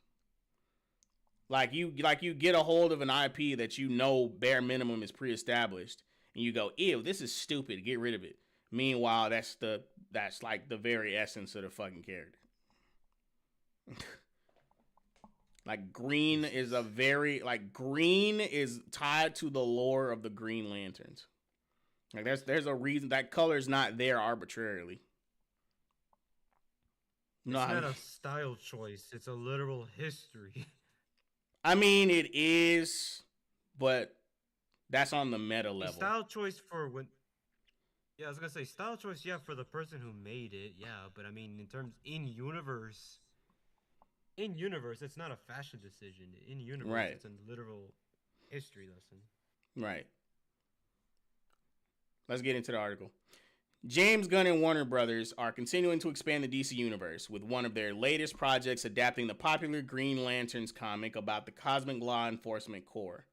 However, recent comments from Damon Lindelof, writer and producer of the upcoming HBO series Lanterns, have sparked backlash among fans. During a recent appearance on the Love It or Leave It podcast, Lindelof remarked, "It's called Lanterns because we all agreed that the green was stupid, so now it's just Lanterns." For many comic book fans, this is more than a simple title change. It feels like a dismissal of a key element of the lore that has helped the series endure. The importance of lore. It is. It objectively is. Feels my ass. Yeah, it is. The importance of lore. While Lindelof may have been joking, which there's no fucking way he was joking. Like, bro, like, we see the title. We see what the costumes look like. Like, we saw the trailer. You were not joking. You absolute ass. While Lindelof may have been joking, some fans aren't laughing. In Green Lantern mythology, the color symbolizes willpower. The rings worn by members of the Corps allow them to channel their intentions into physical constructs, but their effectiveness depends on the user's ability to overcome fear and maintain focus. The green hue serves as a reminder of their heroic qualities and has long inspired readers. Hal Jordan as Green Lantern. The Green Lantern comics debuted in 1940, and the color has been a thematic anchor for generations, the ideals it presents. Oh, shit. I jumped. My bad. For generations of writers and fans alike. I'm sorry. For many, calling the green stupid comes dangerously close to dismissing the ideals it represents. Changing or downplaying it can feel like erasing a piece of that legacy, which is why even a seemingly small joke about the title resonates so strongly. For fans, the lore isn't just... Wait. I was gonna say, can I say something real quick about that last paragraph? Yeah, go ahead. Can you scroll up a bit? Oh, yeah. So, saying comes dangerously close to dismissing the ideal. It is dismissing the ideal. Why is this article trying so hard to sugarcoat it, play maybes, and trying to play nuances? This is not. There's nothing nuanced about it. This guy completely threw out a very essential, even the bare bone element of what made Green Lantern a Green Lantern. and I'm getting mad at this article because it's word salidly plain, downplaying what everyone feels about it. Everyone unilaterally. I have not seen any actual fan just laugh it off as a joke, play along with it. 100% of people I've seen so far absolutely hate this. The article's trying to be fair and not present itself as biased. That's why it's doing that, right? Like, it's representing the sentiments. It's still representing the sentiments of the fans accurately. They don't like the fact that this creator is calling significant details about the character stupid. Like, they don't like it. Could it have been stronger in its messaging? Sure, but people would take that as an endorsement. People would say that this place is leaning towards whatever. Like, I don't know why. People don't like bias. I tend to read beyond bias unless what you're saying is just blatantly untrue. Like, if this article was like, if it was straight up saying calling the green stupid is dismissing the ideals it represents, I wouldn't disagree with that because I could see where they're coming from. That doesn't seem like a betrayal of reality to me. But I understand why it's not being direct. I understand why. And I understand why you're upset about that too, because obviously you're somebody who cares about this character. And I do too. From a fan perspective, even if I'm not like a Green Lantern guy, if somebody did this to a character I liked, I wouldn't take it well. So I understand. But, I get why. I understand you and I understand the article. So try not to be mad at the article. You know what I mean? I'm more so mad at I don't even want to call him writer. The douchebag. The steward holding this IP in its grubby hands. Damn squatter. I'm more so mad at him. And I'm more so mad at the fraud James Gunn because now that's not even three, but not three characters, but at least three heroes that I like that he's completely pissed on now. Even just by association, because he's the overseer of this universe. Yeah. Well, technically it's about to be four if we're counting Jon Stewart and Hal Jordan separately. Yeah, Guy Garner is another Lantern that was introduced too, but. Oh yeah, 5. Also, his costume was also kind of sucked. It could have been better. The look was there, but the costume wasn't. Yeah. They did like a fat Thor thing with him. Nathan Fillion was trying so hard to carry Guy Gardner. Yeah, but they did the fat Thor thing, so. Yeah. Also, he shouldn't have been in the fucking movie. Who shouldn't have? Well, Guy Gardner, Hawk Girl, Mr. Terrific. Oh, I don't know why what's the name of that group again?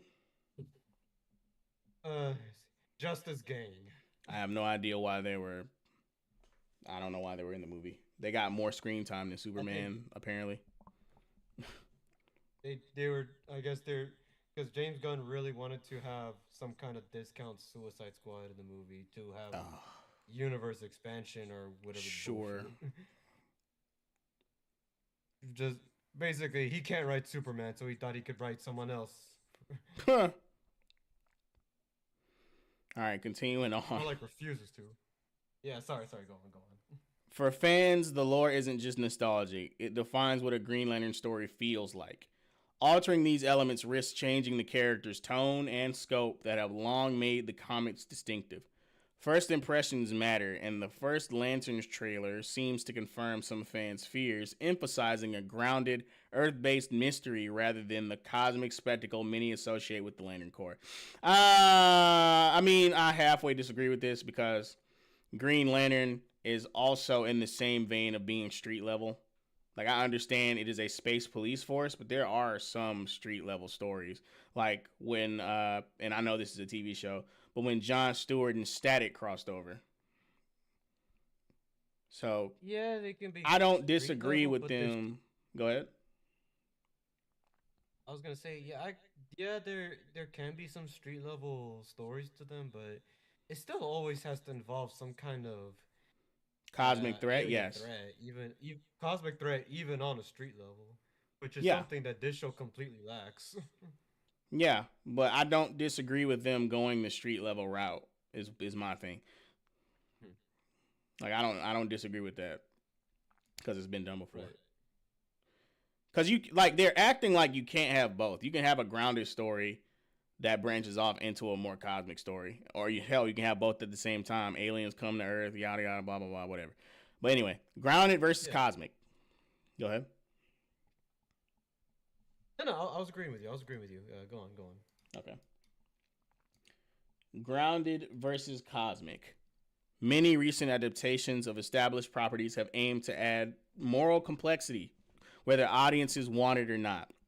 Among some fans, there's a sense that creators like Lindelof are offering correctives to mythologies that have long stood on their own. The grounded, profanity-laced tone of a Lanterns trailer suggests a series far removed from the colorful cosmic adventures featured in the comics.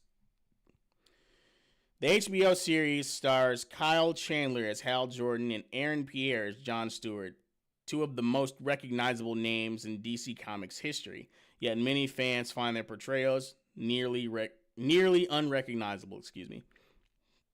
It's not just the word green that has been removed from the title. Other key elements that made these heroes unique and admirable appear to be missing as well.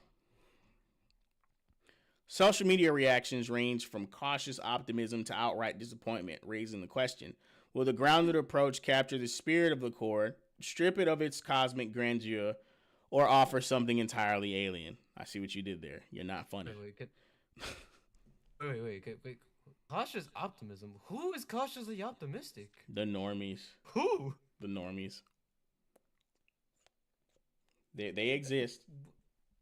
They exist. Okay, but does their opinion count in this case? Does their opinion really count in this case? Well, not to us. Not real fans. Not to us. They don't count to us. They don't count to us, but we're openly biased in favor of OG fans. Oh, they're having an unrelated discussion. Anyway, a question of willpower. Green Lantern stories have always been about using willpower to shape ideas into reality.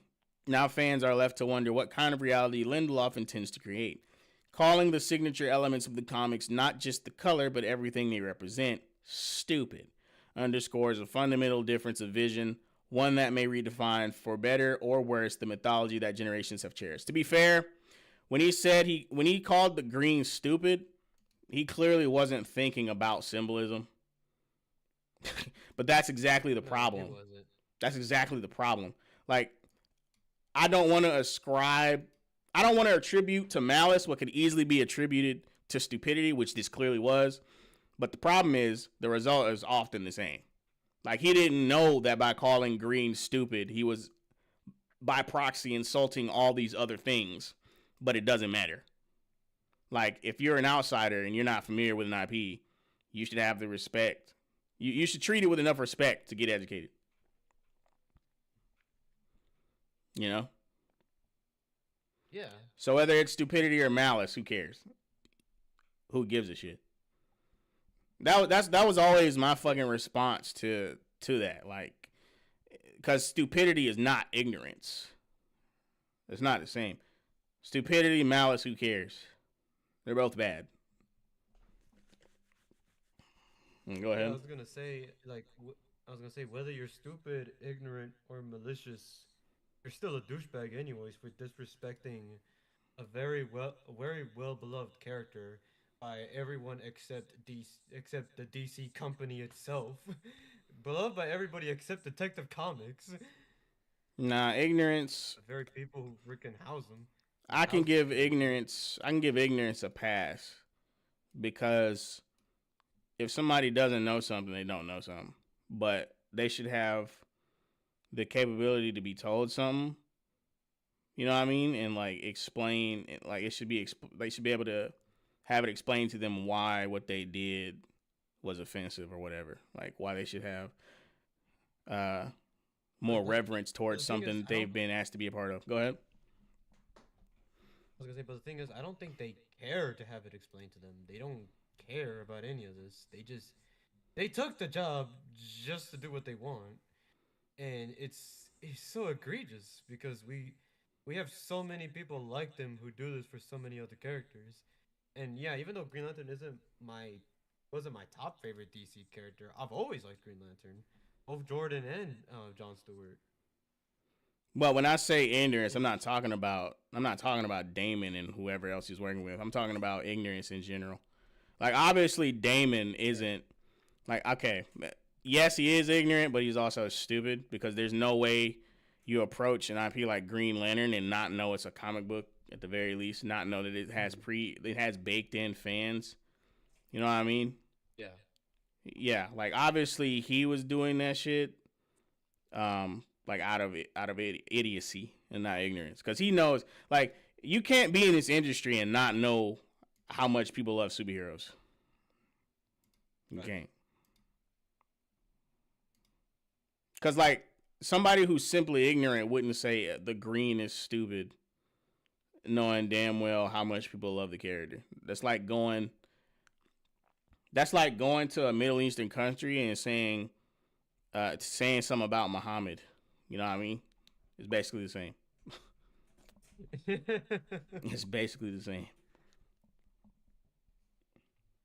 I mean, I know, but it still feels like the equivalent of him basically walking up to DC, or I mean, him and James Gunn both basically walked up to DC and pulled a Johnny Somali. That's Basically. what it feels like.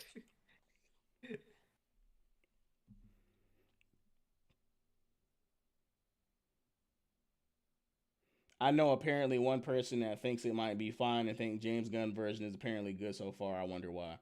Tom King, who is very infamous and a hack writer for destroying characters, like he did for Batman, Catwoman, Joker, Mr. Miracle, Martian Manhunter, and many more characters. Goddamn.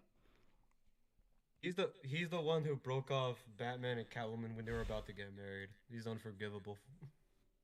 Oh yeah. I don't know what it is with these comic writers. Like when the character who's known for hard times is finally about to taste happiness, there's always some dickhead that's like, wait, he can't be happy. Like with Spider-Man, now with Batman. Like Basically, Spider-Man, Stupid. Batman. What they did to Parker Industries was some of the stupidest shit I've ever seen. He could have basically done what Iron Man wanted to do for him by himself. He could have been partnering with Stark Industries. That was like the apex, the zenith of the Peter Parker story. Him becoming a multi-millionaire, having his own company and shit, and partnering with Stark Industries. And buying the fucking Baxter building, bro. He bought the Baxter building. Can you explain to me and the audience how he somehow lost all of that? Because if this is still 616 universe, right? Yes. How did he lose all of that? He lost it when Dr. Octopus got a clone of his body and became the superior octopus. And then he somehow got control of Parker Industries, and instead of calling the Avengers or other superhero teams to help him get his company back, he told everyone who works at Parker Industries around the world to start destroying servers so that Superior Octopus couldn't get the information or the tech or whatever the fuck. What? Yeah, exactly. That's exactly what I said. He told everybody to destroy everything instead of, recruiting help to get this madman out of the seat of power from your company. Like, it doesn't even make sense, right? Because there are several legal channels he could use to get this villain out of his fucking corporation or out of his business. That is, bro, it was so stupid, bro. The series was going so well before that point.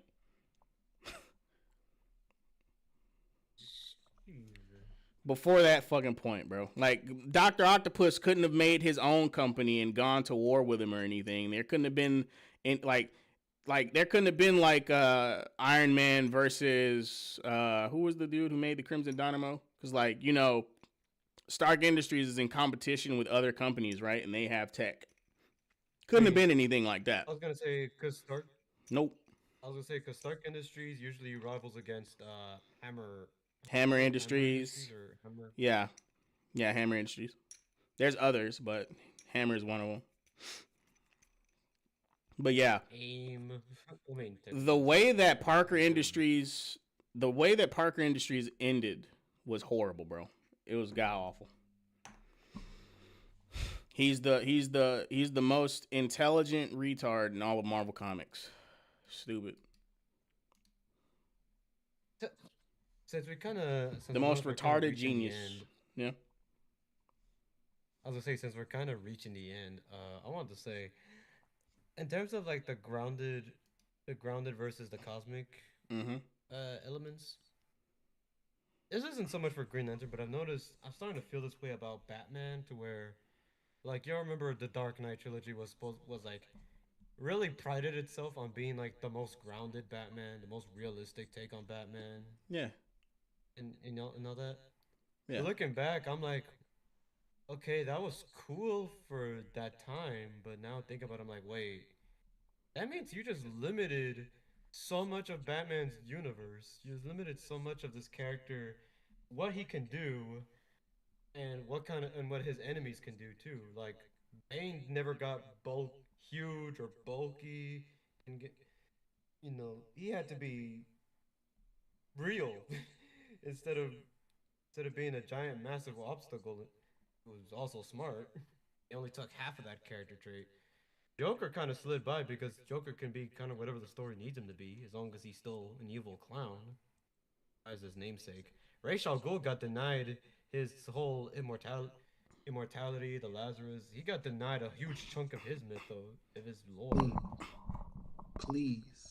Black. Please oh my tell god. Me. What the fuck? Please what tell the? me. Black, why? What's I'm up? Sorry. Why? What's up? I'm Black, what's up? What are you? I'm sorry, but please tell me, are you talking about Absolute Batman? No, I'm not talking about. I was talking about the Dark Knight trilogy. Why are you? How did you? Well, not how, but why are you crashing? This is hilarious. I'm sorry. He had to jump in. I am sorry. I'm sorry. That's hilarious. Bro. I've been on a binge roll with Kaine about Batman's character for, I think it's been 4 months now. I'm not talking about. And now we have cats crashing. That's crazy. All right, we're just gonna bring everybody. Oh God, what the? We're just gonna bring.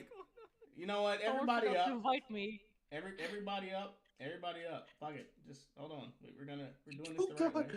Wait, we're gonna what? Wait. Sorry, were you guys doing something very important? Because I'm not about to crash that. Oh no, we were about to end the podcast. Actually, this is funny. What's up? What's up, y'all? Okay, look, Soups. All I'm saying is, in the Dark Knight trilogy. I'm joking. What the hell? Yo, Soups. I'm sorry, Soups. I'm sorry. Great. It's not your fault. Blame Blue Jay. It's all his fault. I'm not talking about Batman without you present, though, Black. I know how important that is to you, and we'll talk about it at our next roundtable. On top of the other comics that you wanted to go over.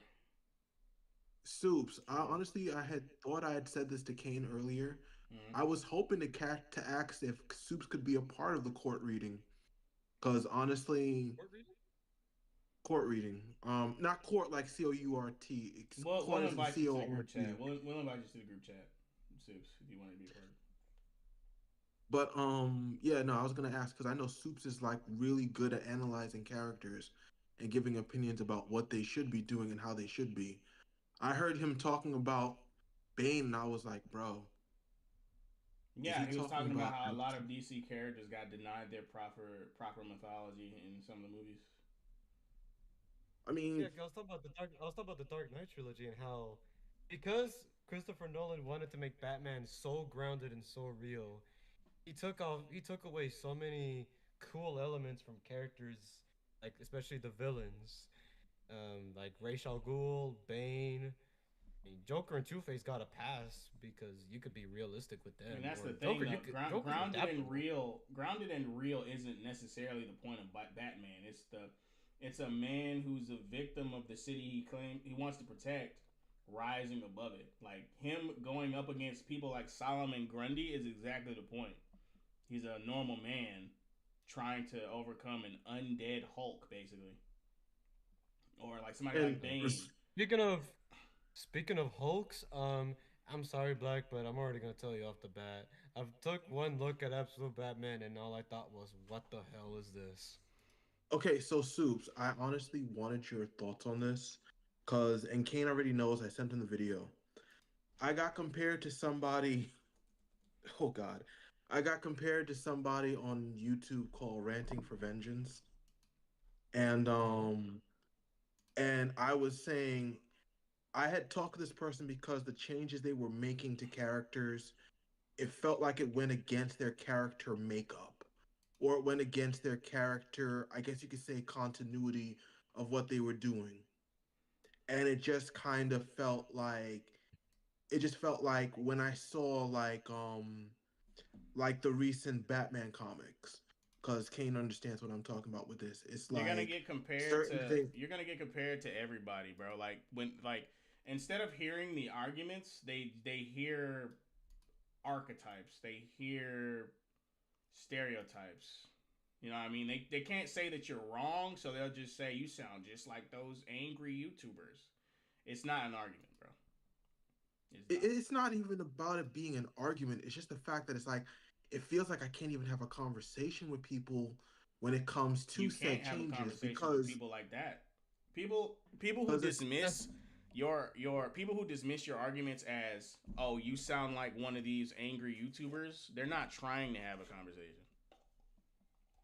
This is see basically what happened with Act Man when he was trying to clown on Az for his Starfield rant. That's basically what happened. look, I'll be honest with you.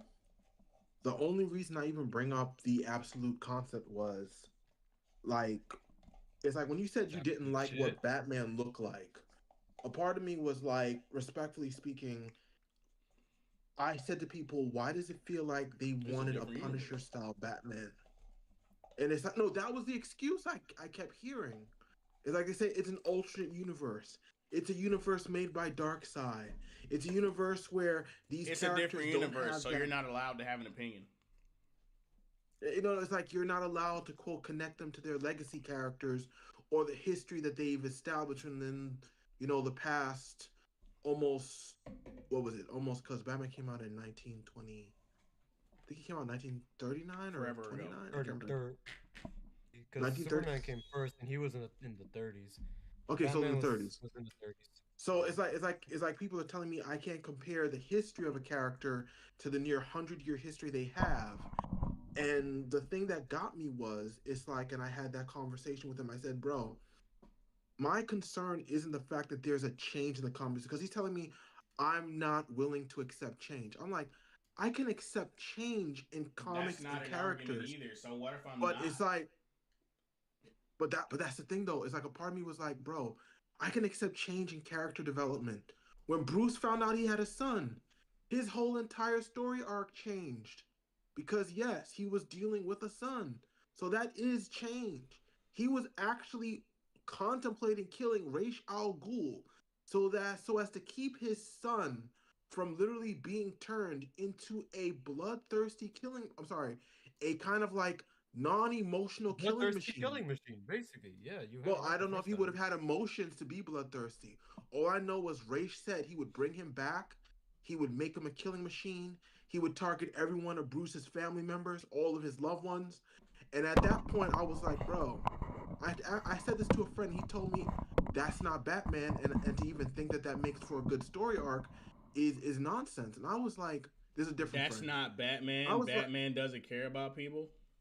no, no, no, no. He's saying Batman willing to kill Ra's al Ghul after he threatens to resurrect his son Now, Damien, see, turn him into a he contemplated yes. killing Ra's al Ghul. So you're telling me that he doesn't have the human impulse to think about killing somebody? So the thing That's about it fucking was though silly. the counter no, but the counter was, and he said this, the counter was for all the people who've lost loved ones to Batman's criminals, for all the times that he could have taken lives and saved other people but didn't. It's like now he wants to kill somebody because the shoe is on the other foot. Actually, this sounds like a person that's not familiar with Batman's history because it's not the first time Batman has contemplated killing somebody. You know how Oh, often we killing Yeah, we're Joker gonna. comes up in his history? Like, why won't you just kill Joker? Why don't you just kill the bad guys? Like the Red Hood explored that entire thought process. Somebody Yeah, I was came just who about was to bring willing up to Red do Hood. what Batman wasn't willing to do. You're not willing to do what's necessary. That ideological divide is so prevalent within Batman's history. What are they talking about? they're talking about one of his greatest failings at the time. Like literally enough, the loss of Jason Todd hung heavy on Batman and the fact that Yeah, he you didn't quote think he wanted unquote. to kill Joker after he killed what is essentially his surrogate son? So that's but that was the thing that kind of like made me wonder if there was a kind of like difference to the approach because of the fact that it was his son. Because a part of me is No, like that's I'm exactly not the trying to problem, split though, hair. Black. There wouldn't be a difference. He's already gone through something similar with Joker, so why the fuck wouldn't the thought cross his mind again with Ra's al Ghul? If Batman was willing to potentially kill for somebody who's not blood related, how the fuck would it be different for Damien? Yeah. If I'm not mistaken, who was it that talked him off that ledge? Was it Jim Gordon or was it Superman? Because I I've don't known that remember. usually when it comes to those situations, because I know he wanted to kill Joker once in a comic, and at that point, it's like literally enough. Jim Gordon literally talked him off of it, and like it wasn't Barbara Gordon's situation; it was something else he had done, and Jim literally was talking to him, and he managed to get him to chill out from actually strangling the man to death. And I know there was one where Superman had talked to Bruce about what was going on and everything, and a part of me was like, wow, it's like it's like he's even giving him the option. He's saying, I won't stop you. But listen, you are et cetera, one of the best men I know. You've gone through more than most, yada yada yada. Anyone who would have to go through this situation and want to go off the other side, it would be you. But he pretty much he appealed to Bruce's better nature. I cannot remember where that was. Oscar says I it can't might have remember been which the comic. Killing Joke. Where Superman talked Batman out of contemplating killing somebody? We're gonna give Superman. we're gonna give maybe 15 more minutes to this, and we're gonna have to wrap up the stream. But I do enjoy Oh this talk. no, I put up the Batman symbol and everything. This is dope. Yeah. yo, honestly, respectfully speaking, like Soups, you pretty much being in for any comic book roundtable would be awesome sauce, I think. Because a part I of didn't me know is there like, was one. I mean, I forgot to ask Kane. I'm sorry. Like I honestly was saying to myself when he was looking for people for the round table, I kept thinking I could have sworn I mentioned Soup's name. But then it's like I The feel like I only either My bad. The only reason I invited the people that I did is because they just happened to be there the first time we had the discussion. That's why. Hey, you've heard me roast James Gunn on a platter every time Superman came up. Anytime Insomniac Spider-Man came up, you hear me roast Marvel. And now that we're talking Batman, you still didn't invite me? We weren't talking no, we were about gonna Batman at the time. We were no talking no, we about were Children of talking the Round about Table. No, but yeah, Children of the Round Table. it's in general. I'm just saying, just in general. This you guys had a secret comic book It's roundtable not where y'all it can wasn't talk a about secret. comics. Oh my god, it wasn't a secret, bro. Yo, you know what's sad The about that comic Well, y'all book secret? never was talk the about it. comic book was Children of the Round Table. It wasn't even Batman or Spider-Man. Like we just happened to be there. Literally Soups. It literally was about Children of the Round Table. It's like the whole conversation point for this is literally a fact that I've told Kane I want to learn how to work on my comic reviewer skills, but I also want to review a comic that was done by Tom Taylor. Mm-hmm. which was called Children of the Round Table, because it's for kids 8 years and older. And I told Kane, after what this man did on Neverlanders, I was kind of scared when he said he was doing a comic book for kids that are 8 years and older. But the artwork looks good. It's just the fact that I know Tom Taylor's writing style in most cases. It's literally like super glazing or super destruction. And it's like then you have certain characters who quote, Matte I or will gloss. survive. Say that again? It's either matte or gloss. Like everybody's either slathered in baby oil or they look like Oh, a oh Popeye's God. biscuit. Oh God. What the That's terrible. That's terrible. What the Also, I made a mistake, Soups. It wasn't Batman talking down Superman. It was, I'm sorry, it wasn't Superman talking down Batman. It was Batman talking down Superman. Public Enemies. When pretty much Bruce is, like, pretty much when Superman is contemplating killing Lex Luthor. Oh yeah, Superman doesn't have a no kill Oh, role. okay, He just okay. Superman doesn't Yeah, have a yeah, no kill yeah, role. yeah. He just generally doesn't. That's how he got Joker No, to leave Metropolis. no, but the thing about it is, though, it's like, and I'm I reading the remember line that right comic. now, and he's like, literally enough, Superman is like about to blast him, and Lex Luthor's like, "Do it then. Give me what I've always wanted, the end of you." And Batman says, "I will not stop you. There are ways we could make it look like an accident, or better still, as if he disappeared without a trace." Let me tell you something. Then he says, and then he's like literally saying, "It was not that long ago I found myself in the same position with the Joker, and Jim Gordon talked me down." I can't remember what issue it Bro, was, let me tell you but something. I am not. Yeah. If Batman killed Lex Luthor, that would not be the end of Batman. That would be the end of everybody No, else. Superman kills Lex Luthor. It wouldn't be the end of him That's either. what I'm saying. It'd be the end of everybody The else. thing, but thing about it is though, and this is the thing that kind of kills me in a way. It's like if Superman kills Lex Luthor, it feels like that weird. It feels like that weird thing when you have the hero who has an arch nemesis who crosses that line and ends them. Yep. And it's like when you do that though, it's like you've taken out the worst of the worst. Mm-hmm. It's like what's stopping you from destroying less petty criminals? I will not give Tom Taylor credit for Injustice the way I used to, but I will point out one fact. When Superman killed the Joker, he killed one of the worst villains in DC Comics. The fact that he could kill a man like that, even with all the emotional strain and stress, that literally is a tipping point where it's like, if you could kill this guy, what's going to be the excuse when you kill the next, quote, just as bad guy, or bad guy who's almost close to that level, or bad guy who's threatening the lives of hundreds of millions? It's like it becomes a point where it's like if you can kill once, you can kill more than once. You can kill Then again. you can kill Yep. again and again and again. And that's the thing where it's like when Lex Luthor says the end of you, a part of me is like, I understand what he means because it's like when you literally are a person who's above going that line, but then it's like you're at a point where it's like someone has dragged you so down into the mud, you're willing to just break their neck, even though you don't have to. Yeah, that's It's what makes like the cycle literally so enough. alluring, right? Because you have the person that won't stop at just killing one person, even if they're an anti-hero, and then you have the authority figures that rise up to try and stop them. But the You know what I thing mean? about See, it was that's though, kind of that's why I've always been kind of a that's always why I've been against the Batman should kill the Joker take, because it would never stop at Batman just killing the Joker. Even when the that's true. Joker died by other circumstances, you see in like Arkham Knight, someone else rises up to take that spot, that missing vacancy with Scarecrow, or it would have been Ra's al Ghul, or it would have been Hugo Strange even. It would have been someone else, and then it would be someone who would eventually put Batman in that dilemma again.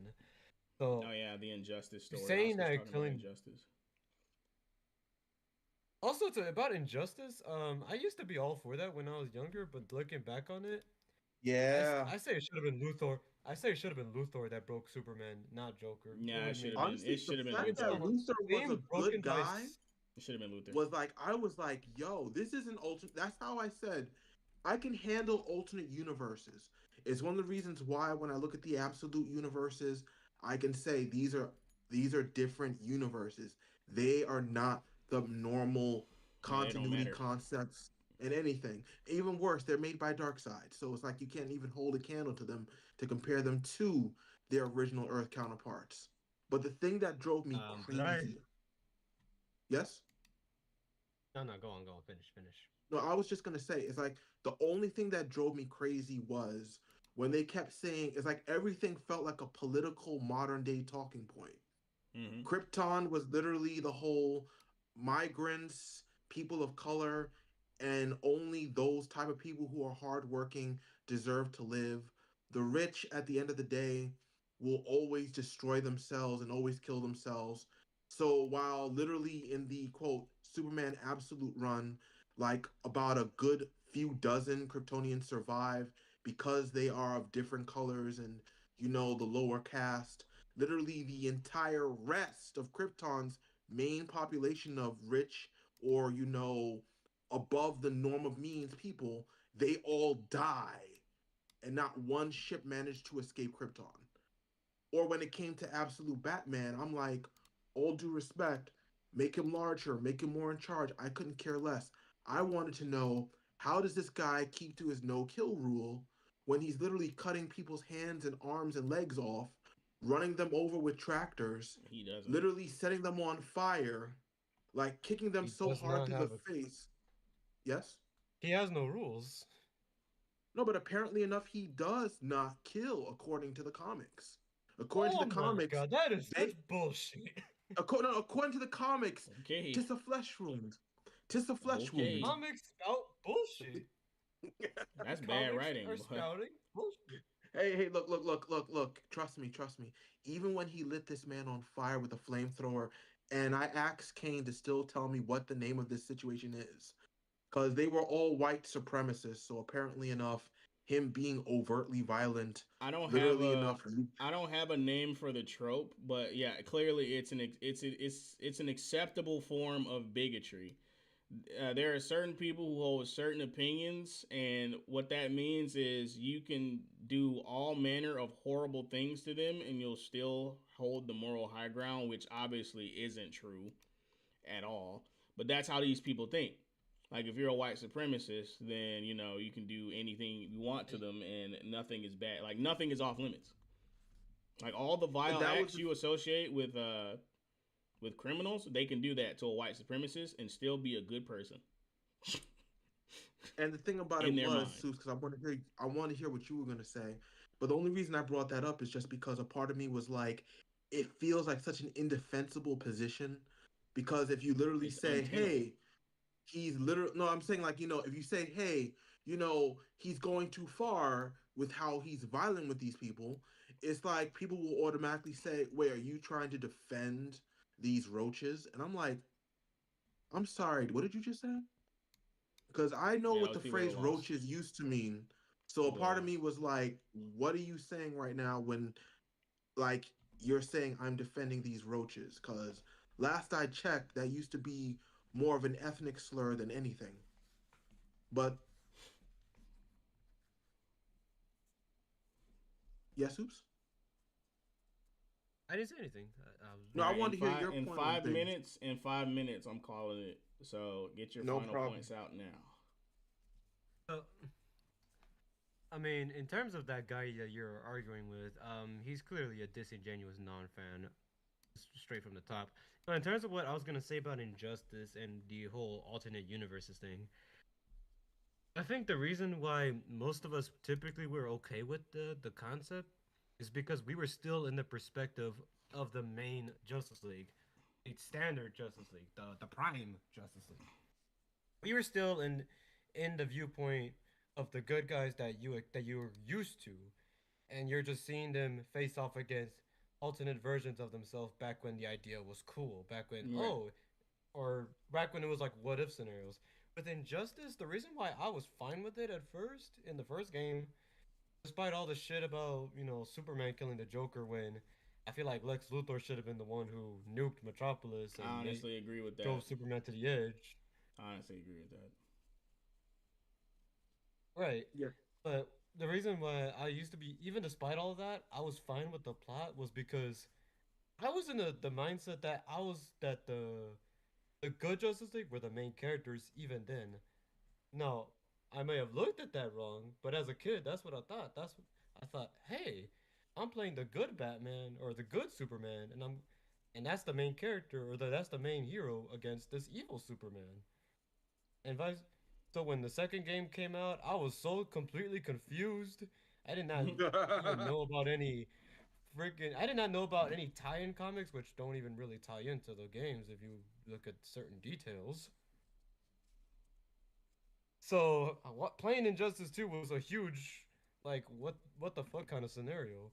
Because now you're telling me that I was supposed to have been following the clearly inferior universe instead of the Prime Justice League that I love. I was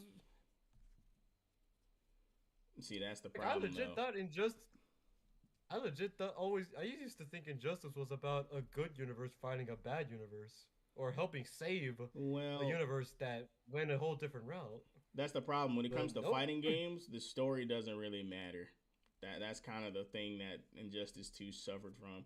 Like, as much as NetherRealm does have a reputation for having really good writing in most cases, for fighting games, like for Injustice 2, people didn't really care that much about the story. They cared more about the gameplay. You know what I mean? That's kind of what it was suffering from. Because, like, when they put out the second game, it wasn't from, like, a story perspective. It was oh, they liked the first game, let's put out a sequel perspective. Like, that was a pure business decision, and they just kind of wrote around that. You know what I mean?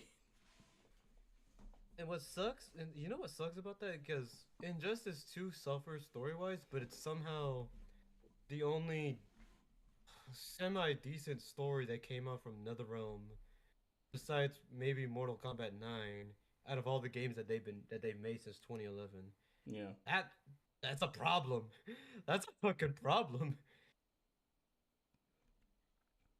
Kaine, Injustice remem- 2 was at least more consistent with part 1 than Mortal Kombat is with its own games. I don't know what the fuck they're doing with the Mortal Kombat mythos now, bro. It's all thrown out of whack, bro. I don't.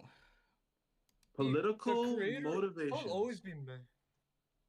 It's like Ed Boon and Rick Gordon are probably going to be the top two Oh actual my god, bro. author That okay? big examples of author betrayals of their own creations, man. With the 'Cause 2 minutes we have what they've left, done is criminal.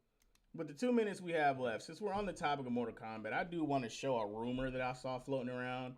I do not Hit know me. if this shit is true. I don't know if this shit is true or not. But there's a rumor going around that Ed Boon confirmed that Quan Chi was trans. I don't know if The it's true. I have no what? idea. But I'm gonna count it as a What? rumor. First comment says, "Sure, this isn't a joke." Even Wait, what did it say? Oh, Trans umbrella. I meant to click this, but like I said, this is a rumor. This is a rumor because I haven't seen the source. Because I scrolled Game Informer's page, I was not able to find it. This is a rumor. This is a Okay. rumor. Ed Boon confirms Kaine? character Quan Chi has been transgender. honestly, all I along. wouldn't be surprised. Me either. Go ahead. I wouldn't be surprised, honestly. Wow. Okay, that is well. Yeah, I'm not gonna say concern. Just interesting in a very asterisk If way. it comes out Kaine. later that this is true, I will cover it. But take this with a grain of salt. Kaine, do me a favor. Do me a Mhm. favor. Two things. One, if there's a chance that you would permit me to be there when you guys are doing certain things, let me know because Soups is awesome sauce. And two, Soups, if possible, Kaine, would it be all right if he was in on that round table on Thursday? Cause I don't know if he'll be free, Thursday? but yeah. Shit, I won't be free. Darn. Damn. Okay. No worries. No worries. No Invite. worries. He can come to the next one you plan on doing. That's fine. I have no problems with that. They Listen, did thank make you me guys for enjoy it. allowing me to be here. I apologize for kind of like jumping in. Yeah, Respectfully, you heard Kane, I think Batman and you because pounced. You smelled blood. And I'm then cats sorry. came I'm in to sorry. troll. You know full well I ride or die for the bat, just not the current domestic abuse bat.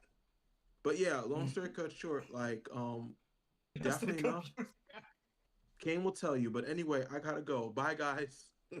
Peace out. All right, see you, Black. All right. With all right, we're a minute over, but I have to cover this if Soups won't because he doesn't want to shill. He doesn't want to shill. I'll do it for him. All right, we're gonna do this. All right. Seeds of the Next Century. I'll make sure to shill next every time. Seeds of the Next Century now live on Amazon. Buy his shit. Buy his shit. Buy his shit. If y'all like.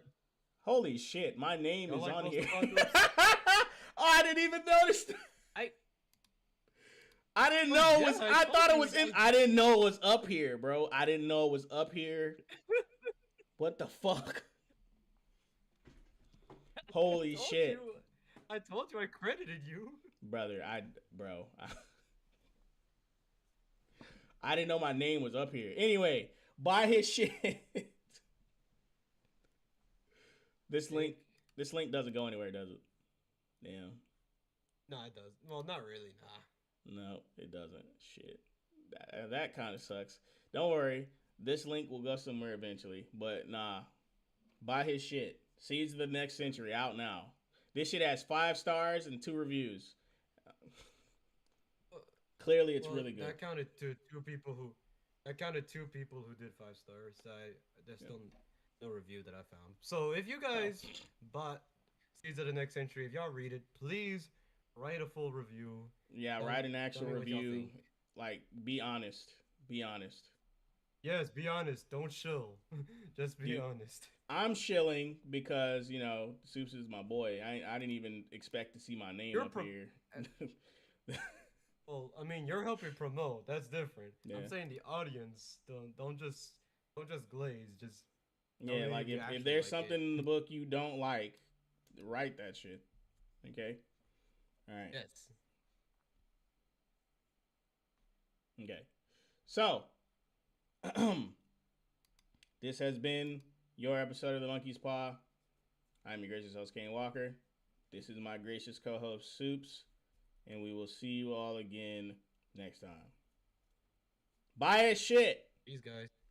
Link pinned to the top of the chat box. Peace. Peace, guys. Buy his shit. Be better prepared to self-promote. I'll be better.